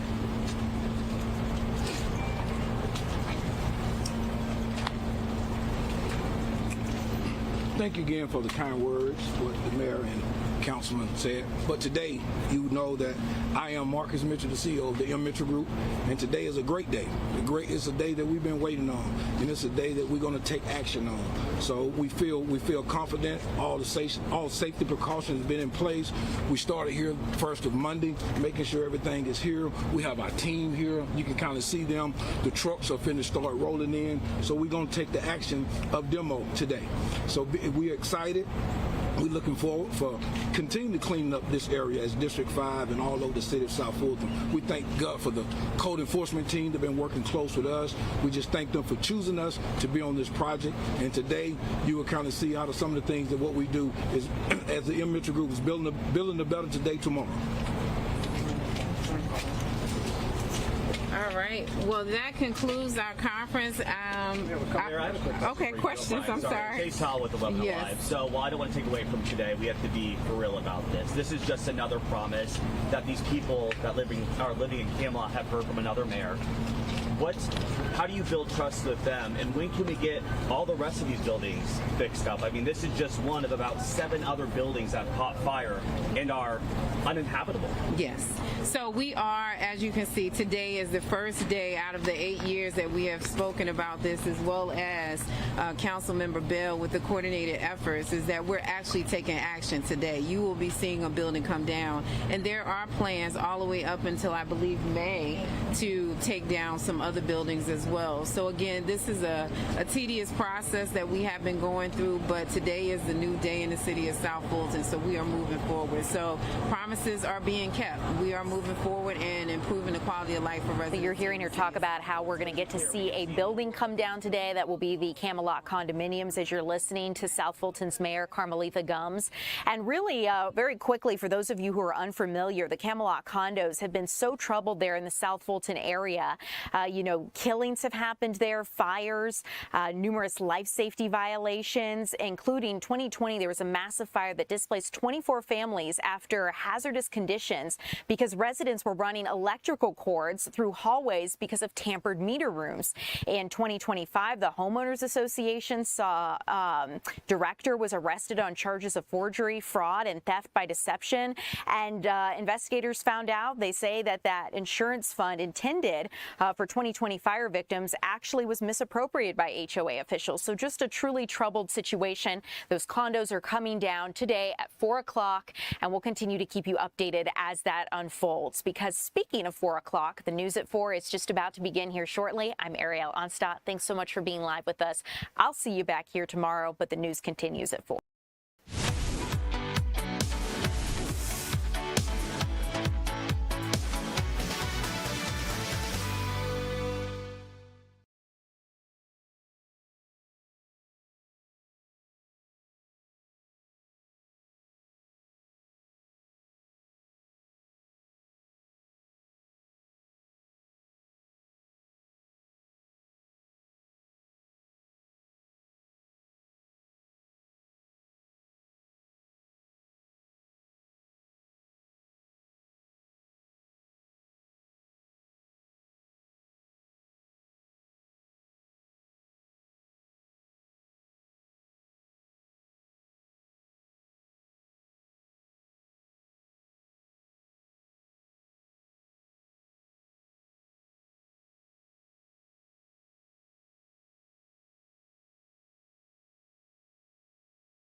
Fox 5 News at 4 starts right now. Colin Gray was back in a Barrow County court on murder charges. Today, jurors reviewed communication between him and his family days ahead of the deadly shooting.